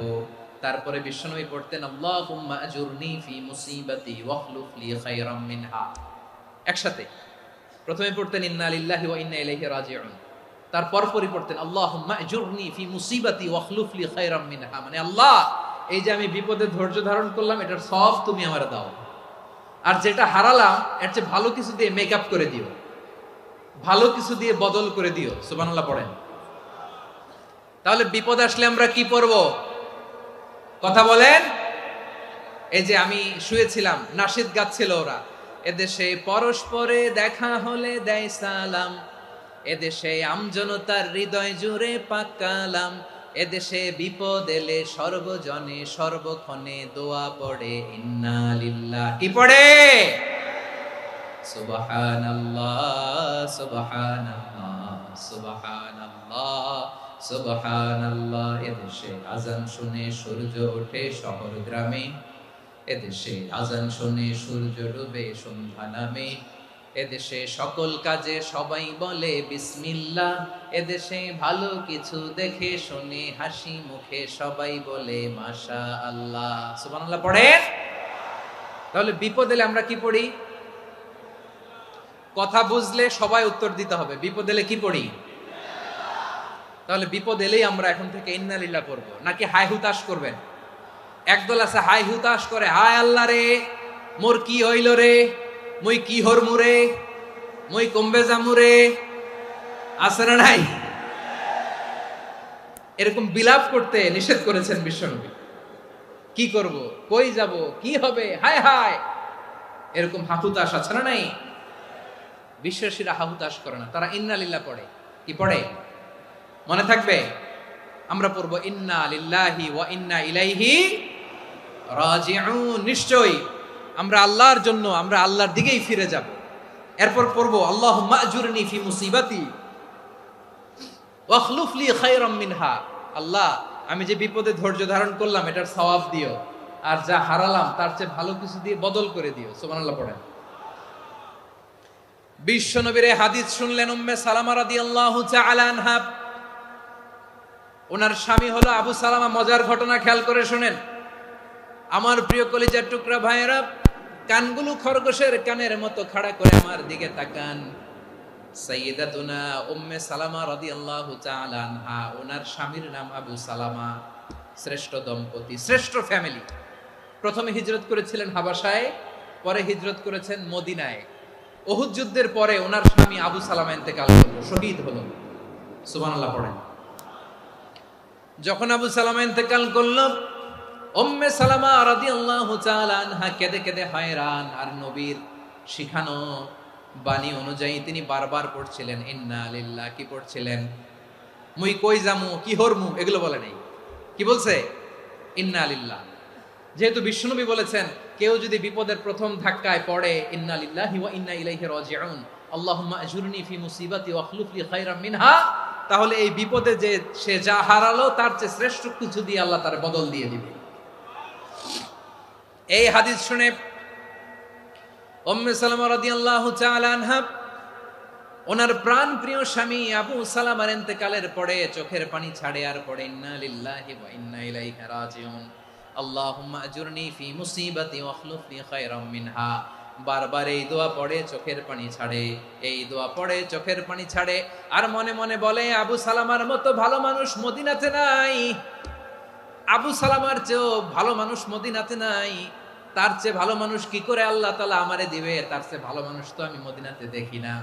চোখের পানি দিয়ে বুক ভাসায় আর নবীর হাদিসের উপর আমল করে পড়ে ইন্না লিল্লাহি ওয়া ইন্না ইলাইহি রাজিউন, ইন্না লিল্লাহি ওয়া ইন্না ইলাইহি রাজিউন। পড়তে পড়তে চোখের পানি ছাড়ে আর চিন্তা করে বিশ্বনবী বললেন এই দোয়া পড়লে যেটা হারালাম তার চেয়ে ভালো কিছু দিয়ে আল্লাহ পুরস্কার দেয়। আবু সালামার চেয়ে ভালো মানুষ মদিনার মধ্যে আর কে হতে পারে? কি আজীব তামাশা, কি অবাক করা ঘটনা। কিছুদিন পরে দেখা গেল সাইয়্যিদুল মুরসালিন রাহমাতাল লিল আলামিন স্বয়ং বিশ্ব নবী উম্মে সালামাকে বিয়ের প্রস্তাব পাঠিয়েছে। স্বয়ং বিশ্ব নবী উম্মে সালামা রাদিয়াল্লাহু তাআলা আনহাকে বিয়ের প্রস্তাব পাঠিয়েছেন। উনি রাজি হয়ে গেলেন, বিয়ে হয়ে গেল। উনি হয়ে গেলেন উম্মুল মুমিনিন, আমাদের মা, পুরো মুসলিম উম্মার মা। চিৎকার করে বলেন আল্লাহু আকবার। তাহলে আমার প্রাণপ্রিয় ভাইয়েরা, বিপদে পড়লে আমরা পড়বো ইন্না লিল্লাহি ওয়া ইন্না ইলাইহি রাজিউন, আল্লাহুম্মা আজুরনি ফি মুসিবাতি ওয়াখলুফ লি খায়রাম মিনহা। পড়বেন? পড়বেন না? যারা যারা বিপদ আসলে এই দোয়াটা পড়বেন এখন থেকে আওয়াজ করে ইনশাআল্লাহ বলেন। যা হারাইছেন তার চেয়ে শ্রেষ্ঠ জিনিস দিয়ে বদলা দিবে কে? বিশ্বাস হয়? একটু সন্দেহ লাগে মনে হয়, একটু সন্দেহ আছে? যাদের বিশ্বাস হবে তাদের কি আল্লাহ উত্তম বদলা দিবে, ঠিক কিনা বলেন? তাহলে বিপদে পড়লেই প্রথমে আমরা এটা পড়ব। দোয়াগুলো যদি এখন মুখস্থ না হয়, এই যে রেকর্ডিং হচ্ছে, পেয়ে যাবেন, কালকেই পেয়ে যাবেন। শুনে শুনে মুখস্থ করবেন। আমার মায়েরা, আমার বোনেরা, আপনাদের জন্য 3টি মাঠের অ্যারেঞ্জমেন্ট করা হয়েছে, আমি জানি। আপনারাও এই দোয়াগুলো পড়বেন, আপনার স্বামীকে শেখাবেন, সন্তানকে শেখাবেন, আপনার পুরো পরিবারটাকে জান্নাতের টুকরো বানিয়ে দিবে কে? তাহলে বিপদ আসলে প্রথমে কি পড়তে হবে এটা জেনে গেলাম। এরপরে বিপদ আসলে নিজেকে কি করে আল্লাহর কাছে সঁপে দিতে হয় এটাও জানার দরকার আছে না নাই? বিপদে প্রথমে ইন্না লিল্লাহ পড়লাম, ধৈর্য ধারণ করলাম, বিপদ থেকে উদ্ধারের সর্বোচ্চ চেষ্টা করলাম। আমার কাজ যখন শেষ তখন আমি আমার এই বিষয়টা আল্লাহর কাছে সঁপে দিব। কার কাছে সুপর্দ করব? কার কাছে? বিপদে পড়লে কেমন করে নিজেকে আল্লাহর কাছে সঁপে দিতে হয়, আসুন সাইয়েদনা ইব্রাহিম আলাইহিস সালামের জীবনী থেকে জানি। আল্লাহর খলিল ইব্রাহিম আলাইহিস সালাম আমাদের মতো সমাজ ব্যবস্থা পায় নাই। আমরা জন্মের পরে আমাদের কানের ভেতরে আজান দিয়েছে কে? একামত দিয়েছে কে? আমাদের বাপ দাদারা আমাদের কানে আজান দিয়েছে কি? দেয় নাই। আমাদের জন্মের পরেই তো আজান, একামত, বাড়ির পাশে মসজিদ, প্রতিদিন আজান, জুমার খুতবা, প্রতি মাসে মাসে তাফসিরুল কোরআন মাহফিল, মসজিদ, মিনারা, অভাব নাই। ঠিক কিনা বলেন? আপনি যেই সুন্দর ইসলামিক এনভায়রনমেন্ট পেয়েছেন, আমাদের ইব্রাহিম খলিল উনিও কি এরকম পেয়েছিলেন? হ্যাঁ, উনি জন্মের পর পরে ওনার কানে আজান দিয়েছে কেউ? আমার প্রিয় ভাইরা, আগা গোড়া একটা শিরকি পরিবেশ উনি জন্মগ্রহণ করেছেন। উনি ছাড়া ওই তল্লাটে একজনও আল্লাহর উপর বিশ্বাসী নাই। কল্পনা করতে পারেন? গোটা তল্লাটে, গোটা দেশে বিশ্বাসী মুমিন, আল্লাহর উপর বিশ্বাস স্থাপনকারী কয়জন? সবাই বলেন কয়জন? বাকি সব মুশরিক। বাকি সব মুশরিক নিজের সাথে নিজে শক্ত বোঝাপড়া করে, অ্যানালজি করে, সেলফ কনভারসেশন করে উনি মহা সত্যের সন্ধান পেয়েছে। উনি আকাশের তারা দেখে ভাবে মনে হয় এটাই আমার খোদা, পরে দেখে তারা নাই, মনে মনে বলে না তাইলে এটা না। আবার চাঁদ দেখে বলে চাঁদটা বড় মায়া লাগে, মনে হয় এটাই আমার রব, পরে দেখে চাঁদও নাই, কয় না এটা না। এরপরে দ্বিপ্রহরের জলজলে সূর্যটা খাঁ খাঁ করে গোটা পৃথিবীটারে রৌদ্র দিয়ে তাতিয়ে রাখে। তিনি ভাবলেন মনে হয় এটাই আমার রব, কারণ এটাই তো সবচেয়ে বড়। কিন্তু বিকেল বেলা ওই সূর্যটাও যখন চলে যায়, সাইয়েদনা ইব্রাহিম বলে না এটাও তো নাই, আমার খোদা যদি আমারে ছেড়ে চলে যায়, বিপদে পড়লে আমারে উদ্ধার করবে কে? এভাবে নিজের সাথে অ্যানালজি, সেলফ কনভারসেশন করতে করতে করতে তিনি মহা সত্যের সন্ধান পেয়েছেন। সুবহানাল্লাহ পড়েন। সব শেষে তিনি ডিসিশন নিয়ে ঘোষণা দিলেন, ইন্নী ওয়াজ্জাহাতু ওয়াজহিয়া লিল্লাযী ফাতারাস সামাওয়াতি ওয়াল আরদা হানিফান ওয়া মা আনা মিনাল মুশরিকিন। নিশ্চয় আমি এমন সত্তার দিকে মনোনিবেশ করলাম, মুখাপেক্ষী হলাম, যিনি আকাশ বানিয়েছেন, জমিন বানিয়েছেন, আমি মুশরিক নই। সুবহানাল্লাহ। পারতেন? আপনি পারতেন? কেউ নাই, লক্ষ লক্ষ মুশরিক, আপনি একা। ওনার মতো এরকম বিচক্ষণতা দিয়ে আল্লাহরে খুঁজে পাইতে পারতেন আপনি? কি নবী ছিল, আল্লাহকে খুঁজে পেয়েছে। যখন আল্লাহর ইবাদত শুরু করলো, এই কথা ছড়ায় পড়লো চারদিকে। নমরুদ সাইয়েদনা ইব্রাহিমকে ডেকে পাঠালেন। নমরুদ বলে, ইব্রাহিম তুমি নাকি মূর্তির পূজা না করে কোন নতুন রবের ইবাদত করো, কে তোমার রব? সাইয়েদনা ইব্রাহিম বললেন, রব্বি আল্লাযী ইউহয়ী ওয়া ইউমীত, আমি এমন রবের ইবাদত করি যিনি জীবন দেন, যিনি মৃত্যু দেন। নমরুদ বলে, তাই নাকি? তোমার রব জীবন দেয়, মৃত্যু দেয়? আর এটা তো আমি দেই, আমিও তো জীবন দেই, আমিও তো মৃত্যু দেই। সাইয়েদনা ইব্রাহিম বললেন, কেমন করে তুমি জীবন দাও, মৃত্যু দাও, একটু দেখাও তো। নমরুদ জেলখানা থেকে দুজন কয়েদিকে ডেকে আনলো। কয়েদি এনে অর্ডার করলো, একটাকে এখনই শিরোচ্ছেদ, হেড অফ, ডেথ পেনাল্টি, মৃত্যুদণ্ড দেয়া হলো। ফিনকি দিয়ে রক্ত বের হলো। নমরুদ বলে, দেখো দুজনকে ধরে আনলাম, একজন কয়েদিকে দিলাম ডেথ পেনাল্টি, মৃত্যুদণ্ড, ওরে মৃত্যু দিলাম। আরেকজন যে দাঁড়িয়ে আছে, চাইলে ওরেও আমি মৃত্যুদণ্ড দিতে পারি, কিন্তু না, ওরে আমি দিব না, ওরে আমি বাঁচাইয়া দিলাম, ছেড়ে দিলাম, মানে জীবন দিলাম। দেখো ইব্রাহিম, তোমার চোখের সামনে একজন রে মৃত্যু দিলাম, আরেকজন রে জীবন দিলাম। আপাত দৃষ্টিতে তাই তো, একজন রে তো জীবন দিল, আরেকজন রে মৃত্যু দিল। সাইয়েদনা ইব্রাহিম এবার বিপাকে পড়ে গেলেন। কিন্তু এক একজন নবীকে আল্লাহ এমন উইজডম, বিচক্ষণতা দিয়ে এই জমিনে পাঠিয়েছেন। মুহূর্তের মধ্যে আল্লাহর খলিল ইব্রাহিম বললেন, ফাইন্নাল্লাহা ইয়াতি বিশ-শামসি মিনাল মাশরিকি ফাতি বিহা মিনাল মাগরিব ফাবুহিতাল্লাযী কাফার। আল্লাহর খলিল ইব্রাহিম বললেন, নমরুদ বুঝলাম তুমি জীবন দাও, মৃত্যু দাও, দেখলাম, কিন্তু আমার রব, আমার আল্লাহ প্রতিদিন সকালবেলা উষা লগ্নে ওই পূর্ব দিগন্ত থেকে সূর্যটাকে উদিত করেন, সাঁঝের বেলা, বিকেল বেলা, কুথুরি লগ্নে, সন্ধ্যা বেলা ওই দ্বিপ্রহরের জল জলে সূর্যটাকে পশ্চিম দিগন্তে ডুবিয়ে দেন।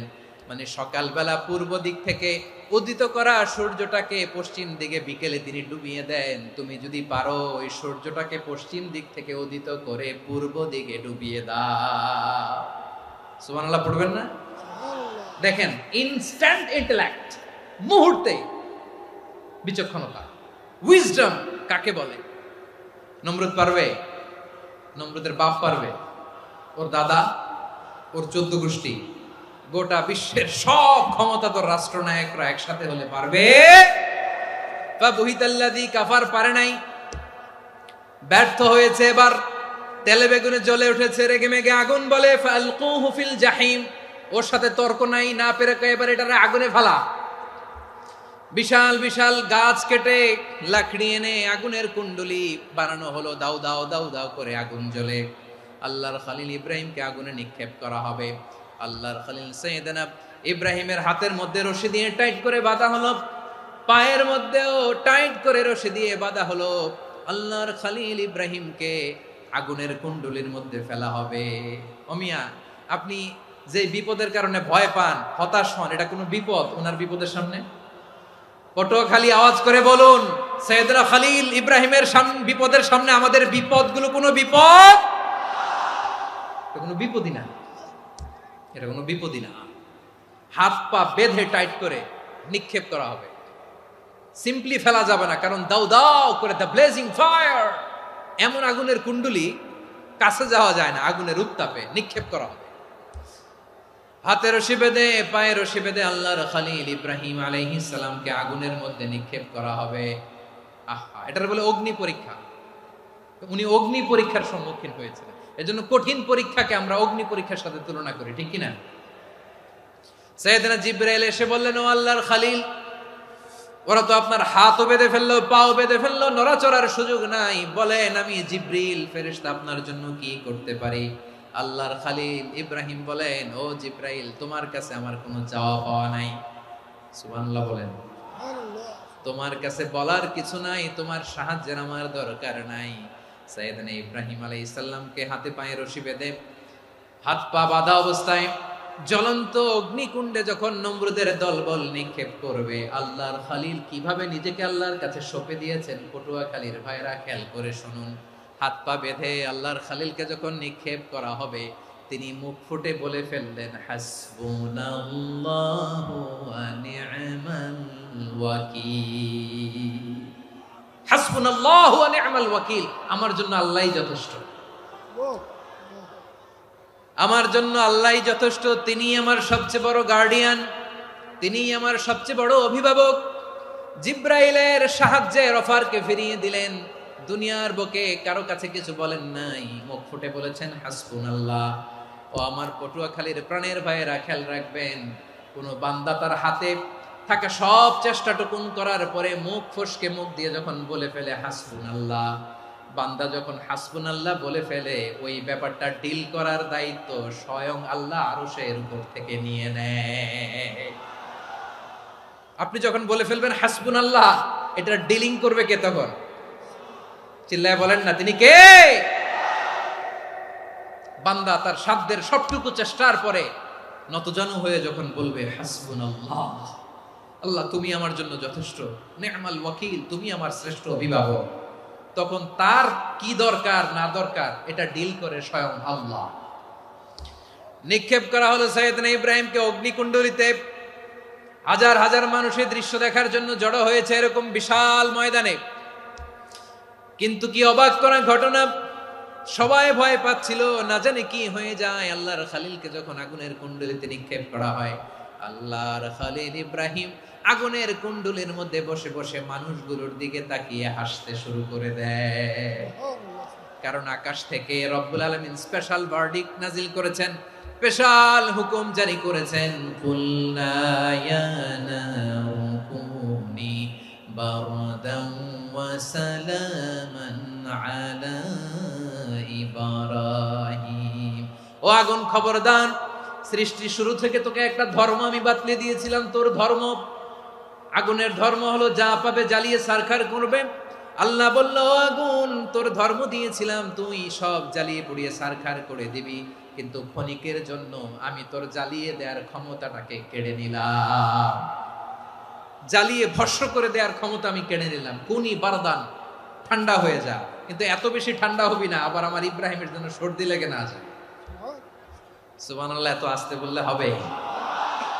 কুনি বারদান, বার্দ মানে বরফ, ঠান্ডা। ঠান্ডা হ, কিন্তু এত ঠান্ডা হবি না যাতে আমার ইব্রাহিমের কষ্ট হয়। আগুন বলে, আল্লাহ একবার বললাম ঠান্ডা হ, আবার বলো এত ঠান্ডা হবি না যাতে খালিলের সর্দি না লাগে। কেমন ঠান্ডা হব, কেমন এনভায়রনমেন্ট তৈরি করে দেব বলো।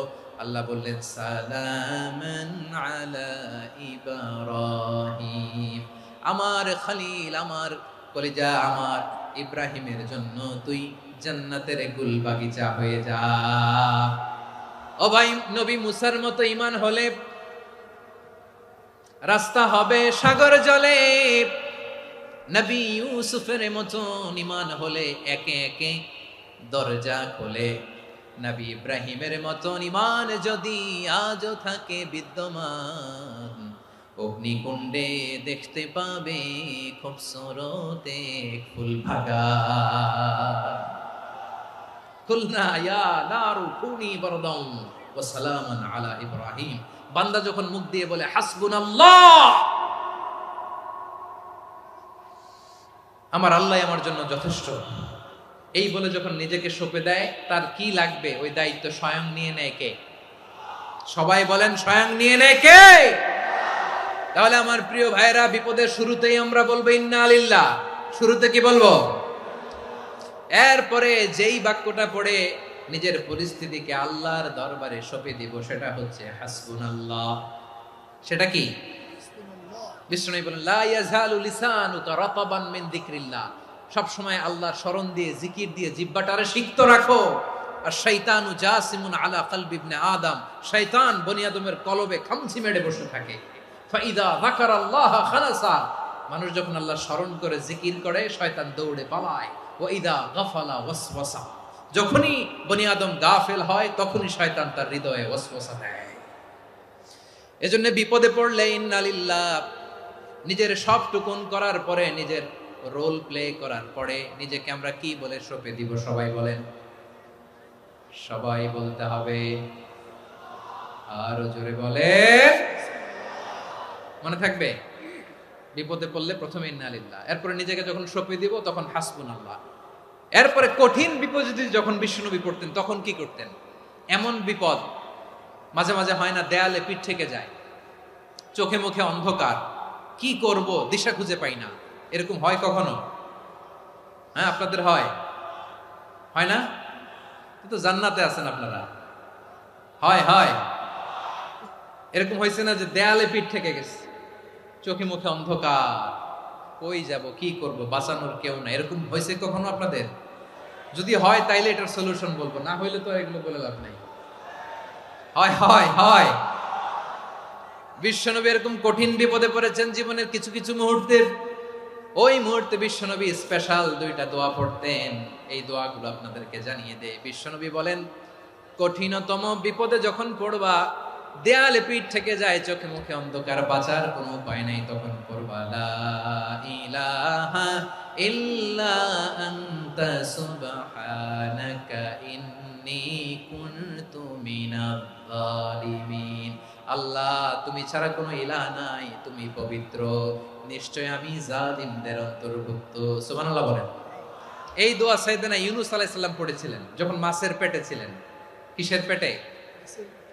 এবং অনেক মুফাসসিরিন একরাম বলেছেন, অনেক আহলুল ইলমরা বলেছেন, এটা হচ্ছে ইসমে আজম। ইসমে আজম এমন দোয়া যেটা দিয়ে দোয়া করলে আল্লাহ দোয়া কবুল করে। কিন্তু এটা কোনটা, এটা নিয়ে ইখতিলাফ আছে। কোন আহলুল ইলম বলেন এই লা ইলাহা ইল্লা আনতা সুবহানাকা ইন্নী কুনতু মিনাজ জালিমিন, এটা হচ্ছে ইসমে আজম। সাইয়েদনা ইউনূস আলাইহিস সালাম পড়েছেন, আপনারা পড়েননি? তুফান হইলে পড়েন না? আমাদের এলাকায় তো এটা খুব, এটার উপর ব্যাপক আমল আছে। পটুয়াখালীতে কি অবস্থা বলেন? পড়েন পড়েন পড়েন পড়েন। একটা গল্প শুনেছিলাম, পাক হানাদার বাহিনী যখন বাংলাদেশে অ্যাটাক করতো, ৭১ সালের ঘটনা বলতেছে, আমরা তো দেখি নাই, শুনছি আর কি। ৭১ যদি দেখতাম এতদিনে রাজাকার হয়ে যেতাম। আল্লাহ আমাদেরকে বাঁচাই দিছে, আল্লাহর মেহেরবানি, ঠিক কিনা বলেন? মন মতো হইলে মুক্তিযোদ্ধা, মন মতো না হইলে রাজাকার। কত কিছু দেখলাম এই শাহবাগের বুকে। আল্লাহ, 71 সালে দেখি নাই, আমরা শুনেছি পাক হানাদার বাহিনী জিজ্ঞেস করত মুসলিম না অমুসলিম চেক করার জন্য, বলতো কালেমা বল, কালেমা বাতাও।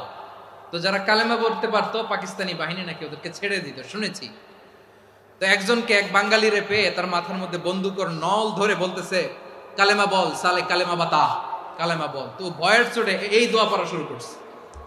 ও পড়তেছে লা ইলাহা ইল্লা আনতা সুবহানাকা ইন্নী কুনতু মিনাজ জালিমিন। পাকিস্তানি বলে সালে ये तो मुसीबत का কালেমা है। বাঙালি কয় হাম তো ভি মুসিবত মে হ্যায়। পাকিস্তানি বলে বেটা কোন দোয়া বললি, এটা তো মুসিবতের কালেমা। কয় আমিও তো মুসিবতে আছি, আমার মাথার মধ্যে বন্দুক ধরে তুমি আমারে কালেমা জিজ্ঞেস করো, এখন কোনটা কালিমা আর কোনটা কি দোয়া, আমার হুশ আছে নাকি? প্রিয় ভাইরা, আসলে এটা দোয়াউল মুসিবা, বিপদে পড়লে এ দোয়া পড়তে হয়। লা ইলাহা ইল্লা আনতা সুবহানাকা ইন্নী কুনতু মিনাজ জালিমিন। এটা পড়বেন আপনারা। এই দোয়া পড়ে সাইয়েদনা ইউনূস আলাইহিস সালাম মাছের পেট থেকে রক্ষা পেয়েছিলেন। রক্ষা করেছিল কে? তুমি ইউনূস নবীরে যখন খাইলো মাছেতে গিলিয়া, ফেরেশতা পাঠাইয়া দিলে ইসমে আজম দিয়া। প্রাণে ছিল যাহার ভয় সেথা পাইল আশ্রয়, প্রাণে ছিল যাহার ভয় সেথা পাইল আশ্রয়। মাছের পেট হতে সে যে পেল পরিত্রাণ। আল্লাহু আল্লাহু তুমি জাল্লে জালালুহু, শেষ করা তো যায় না গে তোমার গুণগান। আল্লাহু আল্লাহু সুবহানাল্লাহ পড়ে। লা ইলাহা ইল্লা আনতা সুবহানাকা ইন্নী কুনতু মিনাজ জালিমিন। বিশ্বনবী বললেন, দেয়ালে পিঠ থেকে গেলে, চোখে মুখে অন্ধকার, বাঁচার কোনো উপায় নাই, তখন এই দোয়াটা পড়তে হবে। এই দোয়া পড়ে আল্লাহর কাছে ফরিয়াদ করলে বিপদ মুক্ত করবেন কে? কেন এই দোয়াটা আল্লাহর কাছে বড্ড প্রিয় জানেন আমার ভাইয়েরা? কারণ এই দোয়ার মধ্যে 3টা জিনিস আছে। আমি যেরকম আঙ্গুল উঁচু করেছি এরকম করেন তো। 3টা। কয়টা? 3টা। 1 নম্বরে হচ্ছে তাওহীদ, 2 নম্বরে তাসবিহ, 3 নম্বরে তাকরীর। আই রিপিট, আবারও বলছি, 1 নম্বরে তাওহীদ, 2 নম্বরে তাসবিহ, 3 নম্বরে তাকরীর। এই দোয়াটা আল্লাহর কাছে এত পছন্দনীয় কারণ এ দোয়ার প্রথম অংশে আছে তাওহীদ, আল্লাহর একত্ববাদের ঘোষণা। লা ইলাহা ইল্লা আনতা, ও আল্লাহ আপনি ছাড়া কোনো ইলাহ নাই, উপাস্য নাই। এই কথা বললে আর আল্লাহ বড় খুশি হয়ে যায়। সুবহানাল্লাহ পড়েন। এ দোয়ার দ্বিতীয় অংশে আছে তাসবিহ, মানে আল্লাহর প্রশংসা, প্রশংসা সূচক বাণী। সুবহানাক সুবহানাক সুবহানাক, ও আল্লাহ আমি আপনার পবিত্রতা ঘোষণা করছি। সুবহানাক, এই কথা শুনলেও আল্লাহ খুশি হয়ে যায়। সুবহানাল্লাহ পড়েন। এই দোয়ার তৃতীয় অংশে আছে তাকরীর। তাকরীর মানে পাপের স্বীকৃতি। তাকরীর মানে কি? তাকরীর মানে পাপের স্বীকৃতি। এই দোয়ার তৃতীয় অংশে আছে ইন্নী কুনতু মিনাল জালিমিন, ও আল্লাহ আমি জালিমদের অন্তর্ভুক্ত। আল্লাহ আল্লাহ আমি জালেম, আল্লাহ আমি ভুল করেছি, অন্যায় করেছি, আল্লাহ আমি জালেমদের অন্তর্ভুক্ত। এই পাপের স্বীকৃতি, অ্যাকনোলেজমেন্ট আল্লাহ বড্ড পছন্দ করে। যখন আল্লাহর কাছে আপনি ছোট হবেন, ছোট হতে হতে যত ছোট হবেন, ওই দৃশ্যটা দেখতে আল্লাহ বড্ড পছন্দ করে। সুবহানাল্লাহ বলেন। 3 নম্বর অংশ ইন্নী কুনতু মিনাজ জালিমিন, আল্লাহ আমি জালেমদের অন্তর্ভুক্ত। সাইয়েদনা আদম আলাইহিস সালাম ভুল করে যখন নিষিদ্ধ গাছের ফুল খেয়ে ফেললেন, ফল খেয়ে ফেললেন, আল্লাহ বললেন আদম ক্ষমা পেতে চাইলে তুমি আর হাওয়া মিলে স্বীকৃতি দাও, পাপের স্বীকৃতি। আর পড়ো রব্বানা যালামনা আনফুসানা ওয়া ইল্লাম তাগফির লানা ওয়া তারহামনা লানাকুনান্না মিনাল খাসিরিন। ও আল্লাহ আমি আদম আর হাওয়া যালামনা আনফুসানা, আমরা আমাদের নফসের উপর বড্ড জুলুম করেছি। আল্লাহ ওয়া ইল্লাম তাগফির লানা ওয়া তারহামনা, আপনি যদি ক্ষমা না করেন, আপনি যদি দয়া পরবশ না হন, আপনি যদি রহম না করেন, আমরা তো ক্ষতিগ্রস্তদের মধ্যে শামিল হয়ে যাব। এই দোয়া করার সাথে সাথে সাইয়েদনা আদম আর হাওয়া আলাইহিস সালামকে ক্ষমা করে দিলেন কে? তাহলে এই দোয়ার 3 নম্বর অংশ তাকরীর, এটা আল্লাহ বড্ড পছন্দ করে। আমার কলিজার টুকরা ভাইয়েরা, গুনাহ করে শিকার যেতে হবে, এটা আল্লাহ ভালোবাসেন। সাইয়েদনা আবু বকর রাদিয়াল্লাহু তাআলা আনহু বিষ্ণু ইসা ইসলামকে বললেন, ইয়া রাসূলুল্লাহ আল্লিমনি দুআআন আদউ বিহি ফি সলাতি। নবী হে, আপনি আমার এমন একটা স্পেশাল দোয়া শিখায়া দেন যে দোয়াটা আমি নামাজে পড়ব। নবী বললেন, তাহলে তুমি পড়ো, আল্লাহুম্মা ইন্নী যালামতু নাফসি যুলমান কাসীরান ওয়া লা ইয়াগফিরুয যুনুবা ইল্লা আনতা ফাগফিরলি মাগফিরাতাম মিন ইনদিকা ওয়ারহামনি ইন্নাকা আনতাল গফুরুর রহিম। সুবহানাল্লাহ। সালাম ফিরানোর আগে পড়েন, কথা কয় না, পড়েন পড়েন। ও আবু বকর, নামাজে যদি দোয়া করতে মনে চায় এই দোয়াটা পড়বা, আল্লাহুম্মা ইন্নী যালামতু নাফসি, আল্লাহ জুলুম করেছি আমার নফসের উপর, যুলমান কাসীরা, অনেক জুলুম, ওয়া লা ইয়াগফিরুয যুনুবা ইল্লা আনতা, আপনি ছাড়া এই জুনুব, এই পাপ ক্ষমা করার দ্বিতীয় কোনো রব নাই। আছে? আল্লাহ ছাড়া আমাদের গুনাহ আর কে কে ক্ষমা করতে পারে বলেন তো? কে পারে? কে? এজন্য আল্লাহরে বলবেন, আল্লাহ আমি ছাড়া তোমার গোলামের অভাব নাই, ও আমার রব, আমি ছাড়া এই জমিনের বুকে তোমার গোলামের অভাব নাই, কিন্তু তুমি ছাড়া তো আমার দ্বিতীয় কোনো রব নাই। পারবেন বলতে? পারবেন? চোখের পানি ছেড়ে আল্লাহরে বলবেন, আল্লাহ তুমি আমার রব, তুমি আমার সব। কি বলবেন? আল্লাহ আমারে রব। সবাই বলুন, আল্লাহ আমারে রব, দমে দমে তনু মনে তারি অনুভব, আল্লাহ আমারে রব। আল্লাহরে বলেন, আল্লাহ তুমি আমার রব, তুমি আমার সব। আল্লাহ আমি ছাড়া এই জমিনে তোমার গোলামের অভাব নাই, তুমি ছাড়া আমার দ্বিতীয় কোনো রব নাই। এ কথা বলে চোখের পানি ছেড়ে আল্লাহরে স্বীকৃতি দেন, আল্লাহ আমি পাপী, আল্লাহ জামিনে আমার চেয়ে বড় পাপী আর কেউ নাই। অজু করে সিজদায় লুটিয়ে পড়ে চোখের পানি ছেড়ে আল্লাহরে পাপের স্বীকৃতি দেন, আল্লাহ এমন কোন জুলুম নাই, গুনাহ নাই আমি করি নাই, সগীরা কবিরা, জেনে না জেনে, ইচ্ছায় অনিচ্ছায়, শিরকি বেদাতি, সব গুনাহ করেছি। আল্লাহ আকাশের নিচে জমিনের উপরে আমার চেয়ে বড় গুনাহগার আর কেউ নাই। চোখের পানি ছেড়ে আল্লাহরে বলেন, আল্লাহ আমি ছাড়া তোমার গোলামের অভাব নাই, তুমি ছাড়া আমার দ্বিতীয় কোনো রব নাই, তুমি ছাড়া তো কেউ আমার গুনাহ ক্ষমা করার নাই, তুমি আমার রব, তুমি আমার সব। বলতে পারবেন? এই তাকরীর আমার পটুয়াখালীর ভাইয়া, এই স্বীকৃতিটা দেখতে আল্লাহ বড্ড ভালোবাসে, কারণ আমরা সবাই গুনাহগার, আমরা সবাই কি? বিশ্বনবী বলেন, কুল্লুকুম খাত্তাউন, আ বানি আদম, তোমরা সবাই পাপী। সবাই কি? সবাই পাপী। আমরা সবাই পাপী, আপন পাপের বাটখারা দিয়ে অন্যের পাপ মাপি। আমরা যে পাপী এটা ভাবতে মনে চায় না কারো, খালি অন্যের পাপ দেখি আমরা, এটা ভুল। ওর এই পাপ, ও পাপী, ও জালেম, ও জাহান্নামী, এরকম একটা টেন্ডেন্সি। আমার যে কি হালাত এটার খেয়াল নাই। খেয়াল করতে হবে যে আমি সবচেয়ে বড় পাপী, ঠিক কিনা বলেন? পাপ করি নাই এমন কেউ আছি? হ্যাঁ আছি, আছি। কেউ না জানলেও জানে কে আমার পাপের ঘটনা? পৃথিবী না জানুক আমি তো জানি, আমি কি পাপ করেছি হায়। ও আমার কলিজার টুকরা ভাইয়েরা, মাথাটাকে নিচু করে জীবনের সব গুনার ফিরিস্তিগুলো একটা একটা করে স্বীকার করে আল্লাহরে বলেন, আল্লাহ আমি পাপী, আল্লাহ আমার চেয়ে বড় পাপী এই দুনিয়াতে কেউ নাই, আকাশের নিচে জমিনের উপরে আমার চেয়ে বড় পাপী কেউ নাই। একটা একটা করে আল্লাহ স্বীকার করি আমি পাপী, সব পাপের স্বীকৃতি দিলাম। পৃথিবী না জানুক আমি তো জানি, আমি কি পাপ করেছি হায়। আমার পাপের করলে বিচার, বাঁচার আমার নাই উপায়। দয়াময় তুমি মাফ করো আমায়, মাফ করো আমায়। আল্লাহ তাআলা যদি দয়া করে আমাদেরকে মাফ না করে, আমাদের বাঁচার কোনো উপায় নাই। আপনি কি ভেবেছেন আপনার নামাজ দিয়ে আপনি জান্নাতে যাবেন? আপনি তাহাজ্জুদ গুজার, সেজদা দিতে দিতে কপালে দাগ ফেলেছেন, এটা আপনারা জান্নাতে নেবে না। আপনি এলাকার সবচেয়ে বড় হাতেম তাই দানশীল, এই দানের ভরসায় বসে আছেন, কশিন কালো না। আমাদের নামাজ, আমাদের রোজা, আমাদের ইবাদত, এগুলোকে মিজানের পাল্লায় উঠালে কোনো ওজনই হবে না। তবে আমাদের একটা কৌশল জানা আছে, আমরা আল্লাহর রহমতের ভিখারি। আমরা সেদিন আগেই গুনার স্বীকৃতি দিয়ে দেব। আমরা বলবো, আল্লাহ তুমি প্রশ্ন করার আগে তোমার একটা কথা বলি, আমারে কিছু জিজ্ঞেস করো না, আমি সব করেছি। এমন কোন পাপ নাই যে পাপ আমারে দিয়ে হয় নাই।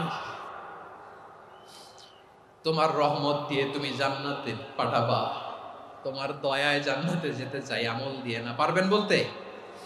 কিয়ামতের দিন আমরা বলবো, আল্লাহ আমার আমল দিয়ে জান্নাত চাই না, আমি তোমার দয়া দিয়ে জান্নাত চাই। তোমার দয়া ছাড়া আমার কোনো উপায় নাই।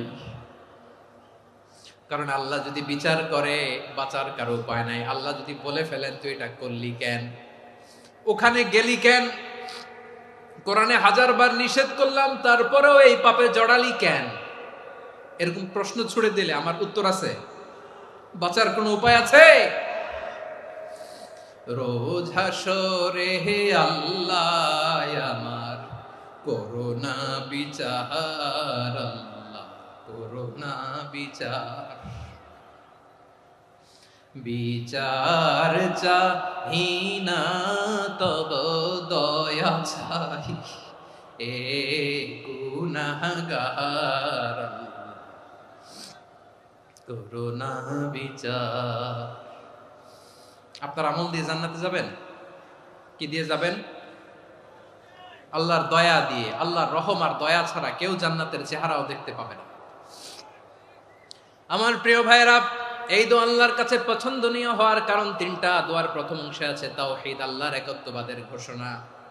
এই দোয়ার দ্বিতীয় অংশ আছে তাসবিহ, আল্লাহর প্রশংসা সূচক বাণী। এই দোয়ার 3 নাম্বার অংশ পাপের স্বীকৃতি। তাহলে আমরা সবাই গুনাহগার। আমরা আল্লাহর কাছে পাপের স্বীকৃতি দিয়ে বলবো, ও আল্লাহ ইন্নী কুনতু মিনাজ জালিমিন, আমরা জুলুম করেছি, পাপ করেছি, অন্যায় করেছি, আল্লাহ বুঝতে পারি নাই, শয়তানের ওয়াসওয়াসায় পড়ে, বন্ধুর পাল্লায় পড়ে, নফসের খায়েশ মিটাতে যে আল্লাহ করে ফেলেছি। তুমি গুনাহ না মাফ না করলে আমাদের গুনাহ মাফ করার দ্বিতীয় কেউ নাই। ঠিক কিনা বলেন? এভাবে অনুতপ্ত হয়ে যদি আল্লাহর কাছে দোয়া করেন, দেয়ালে পিঠ থেকে গেছে, কোন রাস্তা নাই বের হওয়ার, ওই মুহূর্তেও আপনাকে বিপদ থেকে উদ্ধার করবে কে? বিশ্বনবী চরম বিপদে পড়লে 2টা দোয়া পড়তেন। প্রথম হলো এটা, লা ইলাহা ইল্লা আনতা সুবহানাকা ইন্নী কুনতু মিনাল জালিমিন। এই দোয়াটা আমরা বেশি বেশি পড়ব প্রিয় ভাইরা। রাজি আছেন? সবাই আওয়াজ করে পড়ুন ইনশাআল্লাহ। আমার প্রিয় ভাইয়েরা, বিপদে পড়লে বিশ্বনবী আরো একটা দোয়া পড়তেন, লা ইলাহা ইল্লাল্লাহুল আযীমুল হালিম, লা ইলাহা ইল্লাল্লাহু রাব্বুল আরশিল আযীম, লা ইলাহা ইল্লাল্লাহু রাব্বুস সামাওয়াতি ওয়াল আরদি ওয়া রাব্বুল আরশিল কারীম। এই যে বললাম, রেকর্ড হয়ে গেছে। এখন তো আর ইনস্ট্যান্ট মুখস্থ না হলো, পরে মুখস্থ করে নেবেন। আল্লাহ ছাড়া কোনো উপাস্য নাই, তিনি সুমহান, মহা সহিষ্ণু। আল্লাহ ছাড়া কোনো উপাস্য নাই, তিনি সুমহান, আরশের অধিপতি। আল্লাহ ছাড়া কোনো উপাস্য নাই, তিনি আকাশের মালিক, জমিনের মালিক, তিনি সুবিশাল আরশের অধিপতি। সুবহানাল্লাহ পড়েন। এই দোয়াটা কেউ যদি পড়ে যদি এর ওসিলা করে দোয়া করে, তাকে বিপদ থেকে মুক্তি দেয় কে? মনে থাকবে আপনাদের? তাহলে বিপদের প্রথম ধাক্কায় কি যেন পড়তে হয়? ইন্না লিল্লাহ। তারপরে কি বলে আল্লাহর কাছে নিজেকে সঁপে দিতে হয়? দেয়ালে পিঠ থেকে গেলে লা ইলাহা ইল্লা আনতা সুবহানাকা ইন্নী কুনতু মিনাজ জালিমিন। 2 নাম্বার হচ্ছে লা ইলাহা ইল্লাল্লাহুল আযীমুল হালিম, লা ইলাহা ইল্লাল্লাহু রাব্বুল আরশিল আযীম, লা ইলাহা ইল্লাল্লাহু রাব্বুস সামাওয়াতি ওয়াল আরদি ওয়া রাব্বুল আরশিল কারীম। মনে থাকবে? ইনশাআল্লাহ বলেন সবাই, আওয়াজ করে সবাই ইনশাআল্লাহ। অনেক সময় এমন হয়, হঠাৎ বিপদের সম্মুখীন হই আমরা, রেডি হয়ে বের হইছে অফিসে, হঠাৎ অ্যাক্সিডেন্টে পড়ে যাই, হঠাৎ পেটের ব্যথায় অজ্ঞান, এরকম হয় না? আপনাদের হয় না? বিষ্ণু ইসলাম বলেন, আকস্মিক দুর্ঘটনার বিপদ থেকে যদি কেউ বাঁচতে চায়, সকাল সন্ধ্যা যেন প্রত্যেকে এই দোয়াটা পড়ে, সকালে যদি 3 বার পড়ে সন্ধ্যা পর্যন্ত হঠাৎ হঠাৎ বিপদ থেকে সে রক্ষা পাবে। To be protected from sudden calamity, sudden disaster, sudden calamity, হঠাৎ বিপদ, হঠাৎ ভয়ঙ্কর কোন আকস্মিক বিপদ থেকে আল্লাহ বাঁচায় দিবে। সকালে পড়লে সন্ধ্যা পর্যন্ত প্রোটেক্টেড, সন্ধ্যাবেলায় যদি 3 বার পরে সকাল পর্যন্ত প্রোটেক্টেড। সুবহানাল্লাহ পড়ে। দোয়াটা কি? দোয়াটা হচ্ছে বিসমিল্লাহিল্লাযী লা ইয়াদুররু মা'a ইসমিহি শাইউন ফিল আরদি ওয়ালা ফিস সামাই ওয়া হুয়াস সামিউল আলিম। ছোট না? অনেক ছোট, মুখস্থ করবেন। বিসমিল্লাহিল্লাযী লা ইয়াদুররু মা'a ইসমিহি শাইউন ফিল আরদি ওয়ালা ফিস সামা। ওই আল্লাহর নাম নিচ্ছি যে আল্লাহর নামের বরকতে আকাশ জমিনের কোনো কিছু কারো কোনো ক্ষতি সাধন করতে পারে না। তিনি সর্বশ্রোতা, সর্বজ্ঞ। সুবহানাল্লাহ পড়েন। পড়বেন এই দোয়াটা, বিসমিল্লাহিল্লাযী লা ইয়াদুররু মা'a ইসমিহি শাইউন ফিল আরদি ওয়ালা ফিস সামাই ওয়া হুয়াস সামিউল আলিম। ফজরের পরে 3 বার, মাগরিবের পরে 3 বার যদি কেউ পড়ে প্রোটেক্টেড, যে কোনো হঠাৎ বিপদ থেকে প্রোটেক্টেড। প্রোটেক্ট করেন কে? ওই আল্লাহর নাম নিচ্ছি যে আল্লাহর নামের ওসিলায় আকাশ জমিনের কোনো কিছু কোনো ক্ষতি করতে পারে না। সুবহানাল্লাহ পড়েন। আচ্ছা, এবার আমাদের জীবনে দুশ্চিন্তা আছে না নাই বলেন? Tension, hyper tension, anxiety, depression, চিন্তা টেনশন নাই এরকম কে কে আছে দেখি?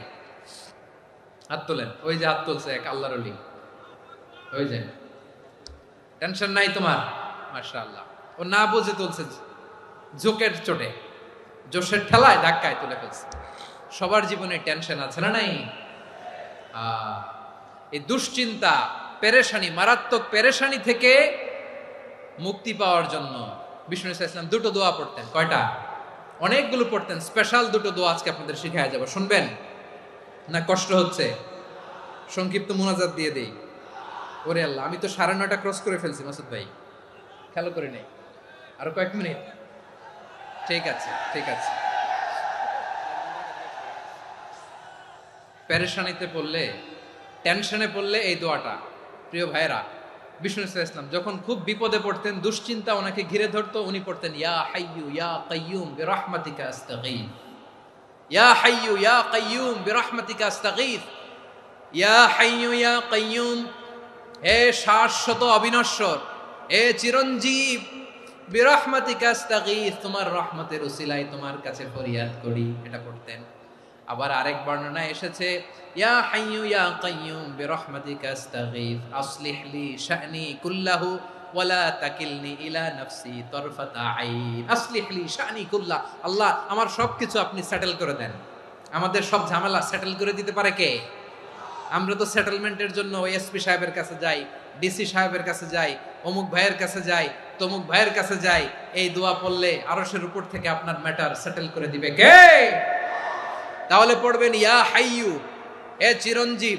হাইয়ু মানে চিরঞ্জীব, যিনি চিরকাল বেঁচে থাকবেন, মরবেন না। আল্লাহ মরবেন? তার কোনো লয় আছে? ক্ষয় আছে? সূরা রহমানে আল্লাহ বললেন কুল্লু মান আলাইহা ফানি ওয়া ইয়াবকা ওয়াজহু রাব্বিকা যুল জালালি ওয়াল ইকরাম ফাবিআইয়ি আলাই রাব্বিকুমা তুকাযযিবান। জমিনে যা আছে সব ফান, ভ্যানিশ হয়ে যাবে, নিশ্চিহ্ন হয়ে যাবে, শেষ হয়ে যাবে, সব বিলুপ্ত হয়ে যাবে একজন ছাড়া। জোরে বলেন তিনি কে? ইয়া হাইয়ু। আমার সাথে আওয়াজ করে পড়েন ইয়া হাইয়ু ইয়া কাইয়ুম ইয়া হাইয়ু ইয়া কাইয়ুম বিরহমাতিকা আস্তাগীথ আসলিহ লি শা'নি কুল্লা ওয়ালা তাকিলনি ইলা নাফসি তারফাতা আইন। এভাবে দোয়া করলে আপনাকে বিপদ মুক্ত করবে কে? এই দোয়াটা কেন পছন্দ আল্লাহর কাছে? কারণ এখানে আল্লাহর 2টা সুন্দর নাম আছে, গুণবাচক নাম, আল হাই, আল কাইয়ুম। এই 2টো নাম আছে এখানে। আবার এই 2টা আয়াতুল কুরসির অংশ। আয়াতুল কুরসির শুরু তো এটা আছে না নাই? হ্যাঁ, আছে না নাই? 3 নাম্বার কারণ এটা ইসমে আজম। কোন দোয়াটা ইসমে আজম? যে দোয়া ওসিলায় দোয়া করলে আল্লাহ দোয়া ফেরায় না। অনেকগুলো মত আছে, সবচেয়ে ভ্যালিড মত হচ্ছে এটা, ইয়া হাইয়ু ইয়া কাইয়ুম। এর ওসিলা দিয়ে দোয়া করলে দোয়া কবুল করে কে? দুই নম্বরে বিশ্বনবী মারাত্মক বিপদে পড়লে আরেকটা দোয়া পড়তেন, আল্লাহুম্মা ইন্নী আবদুক। আগে দোয়াটা পড়ি, শুনেন। আল্লাহুম্মা ইন্নী আবদুক ওয়াবনু আবদিক ওয়াবনু আমাতিক নাসিয়াতি বিয়াদিক মাদিন ফিয়া হুকমুক আদলুন ফিয়া কাদাউক আসআলুকা বিকুল্লি ইসমিন হুয়া লাক সাম্মাইতা বিহি নাফসাক আও আনসালতাহু ফি কিতাবিক আও আল্লামতাহু আহাদাম মিন খালকিক আও ইস্তা'সারতা বিহি ফি ইলমিল গায়বি ইনদাক আন তাজআলাল কুরআনা রাবিআ কলবি ওয়া নূরা সাদরি ওয়া জালাআ হুজনি ওয়া যাহাবা হাম্মি। সুবহানাল্লাহ পড়েন। বিষ্ণুই বলতেন, আল্লাহুম্মা ইন্নী আবদুক, ও আল্লাহ আমি আপনার গোলাম, ওয়াবনু আবদিক, গোলামের ঘরের গোলাম, ওয়াবনু আমাতিক, বাদির ঘরের গোলাম। মানে আল্লাহ আমি আপনার গোলাম, আমার বাবা আব্দুল্লাহ ছিল আপনার গোলাম, আমার মা আমিনা ছিল আপনার বাদী। মানে আমরা গোলাম বংশের, সব গোলাম। নিজেরে এর চেয়ে আর ছোট করে আল্লাহর কাছে উপস্থাপন করা যায় আমার ভাইয়েরা? কথা কি বুঝতেছেন? নিজেকে এর চাইতে ছোট, নগণ্য আর তুচ্ছ করে আল্লাহর সাথে প্রেজেন্ট করা যায়? বিশ্বনবী বললেন, ও আল্লাহ আমি আপনার গোলাম, গোলামের ঘরের গোলাম, দাসীর ঘরের গোলাম, নাসিয়াতি বিয়াদিক, আমার মাথার চুলের ছুটি আপনার হাতের মুঠোয়। আপনি ডানে টান দিলে আমি ডানে যেতে বাধ্য, আপনি বাঁয়ে টান দিলে বাঁয়ে যেতে বাধ্য। সুবহানাল্লাহ বলেন। পিছনে দুই একজন ভাই দাঁড়ালেন কেন? হ্যাঁ, বসুন। জায়গা চেঞ্জ করতেছে, সেই দুপুর থেকে বসে আছে আমি জানি। মাশাআল্লাহ, কেউ দুই একজন বেরিয়েছে, গ্যাপ পূরণ করতেছে। মাশাআল্লাহ পড়েন সুবহানাল্লাহ আলহামদুলিল্লাহ লা ইলাহা ইল্লাল্লাহ মুহাম্মাদুর রাসূলুল্লাহ সাল্লাল্লাহু আলাইহি ওয়াসাল্লাম। বিশ্বনবী বললেন, আল্লাহ আমার মাথার চুলের ঝুঁটি আপনার হাতের মুঠোয়। আচ্ছা, এইভাবে কাকে ধরা হয়? যে খুব ছোট, ঠিক কিনা? নিজেকে কত ছোট করলেন বিশ্বনবী। ও আল্লাহ আমার মাথার চুলের ঝুঁটি আপনার হাতের মুঠোয়, আপনি ডানে টানলে আমি ডানে যাব, বাঁয়ে টানলে বাঁয়ে যাব। আল্লাহ আসআলুকা বিকুল্লি ইসমিন হুয়া লাক নাসিয়াতি বিয়াদিক মাদিন ফিয়া হুকমুক, আপনার নির্দেশ আমার উপর কার্যকর হবেই হবে। আদলুন ফিয়া কাদাউক, আপনার ফয়সালা, যেই ফয়সালাই আপনি আমার জন্য করেন এটাই ইনসাফ। সুবহানাল্লাহ বলেন। আমরা আল্লাহর ফয়সালায় সন্তুষ্ট হতে চাই না। কত কমপ্লেইন, আল্লাহ তুমি এটা দিলা না, ওইটা পাইলাম না, ওইটা হইল না রে, এরকম অভিযোগ, কমপ্লেইন আমাদের আছে না নাই? আর বিশ্বনবী বলতেন, আদলুন ফিয়া কাদাউক, আল্লাহ আমার জন্য তোমার যেটা ফয়সালা এটাই সবচেয়ে শ্রেষ্ঠ ইনসাফ, এর চেয়ে ইনসাফ আর হতে পারে? এভাবে কায়মান বাক্যে আল্লাহর কাছে বিশ্বনবী দোয়া করতেন। এরপরে বিশ্বনবী বলেন, আল্লাহ তোমার যত নাম আছে সব নামের ওসিলায় দোয়া করি, যে নাম তুমি আমাদেরকে জানিয়েছো, যে নাম তুমি আমাদেরকে জানাও নাই, যে নাম তুমি কোরআনে নাজিল করেছো, যে নাম নাজিল করো নাই, যে নাম শুধু নবীদেরকে জানিয়েছো। আর আল্লাহর এমন কিছু চমৎকার চমৎকার সুন্দর সুন্দর নাম আছে, এই নামগুলো রব্বুল আলামিন কাউকে জানাবে না। সুবহানাল্লাহ বলেন। আমরা তো 99 নাম জানি, 100 নাম জানি আল্লাহ, কিন্তু আল্লাহর এমনও কিছু নাম আছে যেগুলো আল্লাহ বিশ্বনবীরও জানায় নাই। এগুলো আল্লাহ ইলমুল গায়বে রেখে দিয়েছেন। দোয়ার সময় বলবেন, আল্লাহ তোমার যেই নামগুলো জানি, যেগুলো জানি না, যেগুলো কোরআনে আছে, যেগুলো নাই, যেগুলো নবীরে খাস ভাবে জানাইছো ওগুলোর উসিলায়, যেগুলো কোনোদিন জানাবাও না, তোমার ওই নামের উসিলাও তোমার কাছে চাই। আল্লাহ কোরআনকে আমার হৃদয়ের বসন্ত বানাও, আমার বক্ষের জ্যোতি বানাও, আমার চিন্তা দুশ্চিন্তা তুমি দূর করে দাও। বিশ্বনবী বললেন, এই কালিমাগুলো, এই বাক্যগুলো পড়ে যদি কেউ আল্লাহর কাছে ফরিয়াদ করে, তার হৃদয় থেকে দুশ্চিন্তা কাটিয়ে দিবে কে? পড়বেন, এই দোয়াগুলো পড়বেন। আচ্ছা, সব শেষে বলি, ঋণের বোঝায় যারা জর্জরিত, বিষ্ণু ইসলাম চমৎকার একটা দোয়া শিখিয়েছেন। আমাদের অনেকে ঋণের বোঝায় জর্জরিত, আছে না নাই? এদিকে কেউ আছেন? থাকলে হাত তোলার দরকার নেই, থাকলে এই দোয়াটা পড়বেন। এক সাহাবীর নাম আবু উমামা, নামাজের ওয়াক্ত ছাড়া উনি মসজিদে যেয়ে বসে আছে। বিশ্বনবী বললেন, কিরে আবু উমামা, নামাজের তো ওয়াক্ত হয় নাই, মসজিদে কি? সাহাবী বলে, হুমুমুন লাজিমাতনি ওয়া দুয়ুন, নবী গো, ঋণের বোঝায় এমন টেনশনে আছি, ঘরে থাকতে পারলাম না, মসজিদে চলে আসছে। বিশ্বনবী বলেন, আমি কি তোমার এমন একটা দোয়া শিখাবো যেটা পড়লে আল্লাহ তাআলা তোমার ঋণের বোঝা হালকা করে দিবেন? আবু উমামা বললেন, ইয়া রাসূলুল্লাহ, অবশ্যই শিখাবেন। বিশ্বনবী বললেন, তাহলে তুমি পড়বা, আল্লাহুম্মা ইন্নী আউযু বিকা মিনাল হাম্মি ওয়াল হাযান ওয়া আউযু বিকা মিনাল জুবনি ওয়াল বুখল ওয়া আউযু বিকা মিন গালাবাতিদ দাইনি ওয়া কাহরির রিজাল।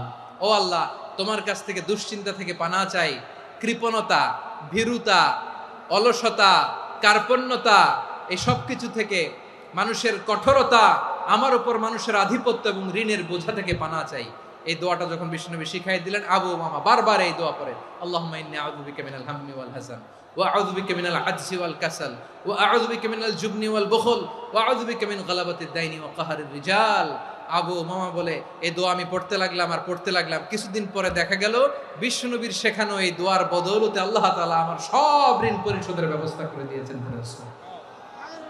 পড়বেন আমার প্রিয় পটুয়াখালীর ভাইয়েরা, বিশ্বনবীর জামাতা সাইয়্যিদিনা আলী রাদিয়াল্লাহু তাআলা আনহুর কাছে এক লোক এসে বলে, হে আলী, ঋণের বোঝায় আমি জর্জরিত, আমার কিছু অর্থ দিয়ে সাহায্য করো। সাইয়্যিদিনা আলী রাদিয়াল্লাহু তাআলা আনহু বললেন, আমি কি তোমারে এমন একটা দোয়া শিখাবো যেটা বিশ্বনবী আমাদের শিখিয়েছেন? এই দোয়া যদি তুমি পড়ো, লাউ কানা আলাইকা মিসলু জাবালিন কাবীরিন দাইনান আদাল্লাহু আনকা, পাহাড় পরিমাণে যদি ঋণের বোঝা হয়, আল্লাহ এটা পরিশোধের ব্যবস্থা করে দিবেন। ছোট্ট একটা দোয়া বিশ্বনবী শিখালেন, বললেন তুমি পড়বা, আল্লাহুম্মা কফিনি বিহালালিকা আন হারামিকা ওয়া আগনিনি বিফাদলিকা আম্মান সিওয়াক। মুখস্থ আছে? হ্যাঁ আছে। আল্লাহুম্মা কফিনি বিহালালিকা আন হারামিক, আল্লাহ তোমার হালাল দিয়ে আমাকে পরিতুষ্ট করো, হারাম থেকে বাঁচিয়ে রাখো, আর তোমার অনুগ্রহে মানুষের মুখাপেক্ষী যেন আমি না হই, আমি যেন সবসময় তোমার মুখাপেক্ষী হয়, ওই তৌফিক দিও। সুবহানাল্লাহ পড়েন। এই দোয়া বেশি বেশি পড়লে ঋণের বোঝা হালকা করে দিবে কে? তাহলে প্রিয় ভাইয়েরা, বিপদে পড়লেই প্রথমে কি পড়বেন? পটুয়াখালী ভুইলা গেছে। বিপদে পড়লেই প্রথমে ইন্না লিল্লাহ কি বলে নিজেকে আল্লাহর কাছে সঁপে দিতে হয়? হাসবুনাল্লাহ। চরম বিপদে দেয়ালে পিঠ থেকে গেছে, তখন লা ইলাহা ইল্লা আনতা সুবহানাকা ইন্নী কুনতু মিনাজ জালিমিন।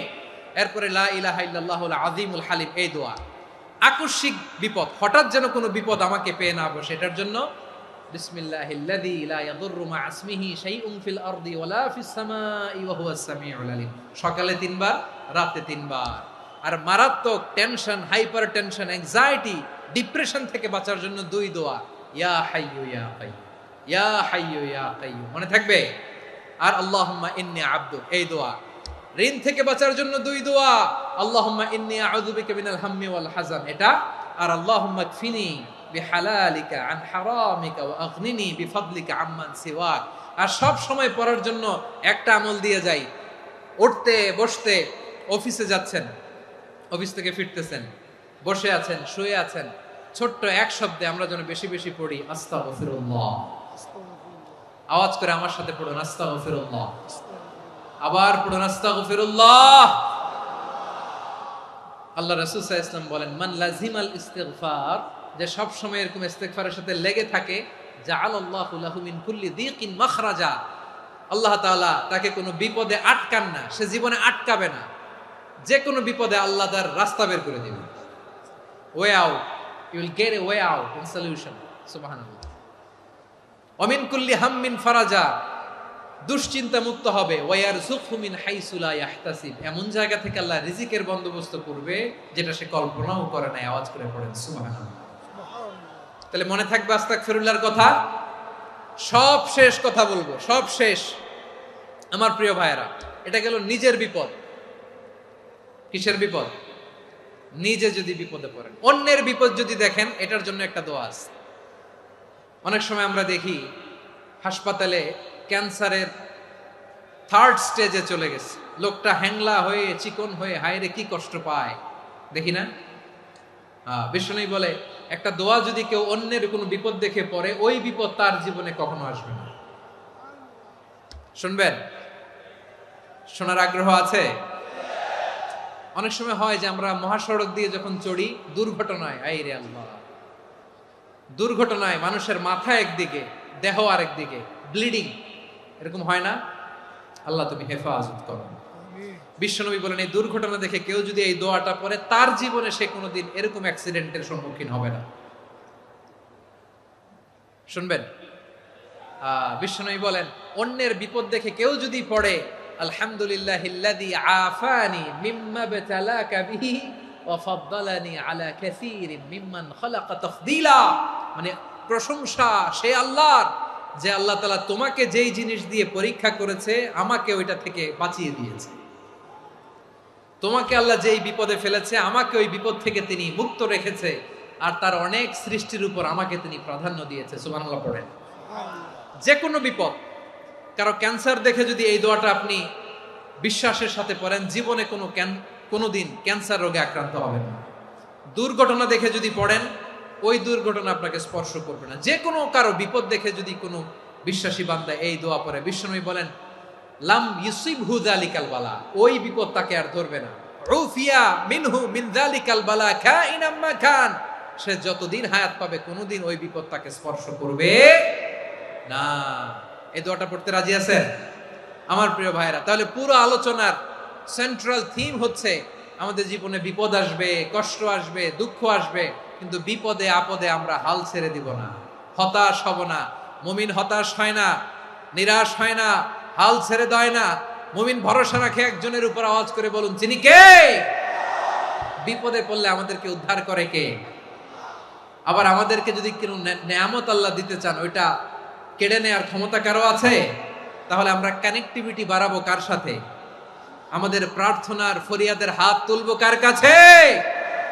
রাজি আছেন পটুয়াখালীর ভাইয়েরা? মনে থাকবে কথাগুলো? আল্লাহ তাআলা আমাদের সবাইকে কথাগুলো বোঝার ও আমল করার তৌফিক দান করুন।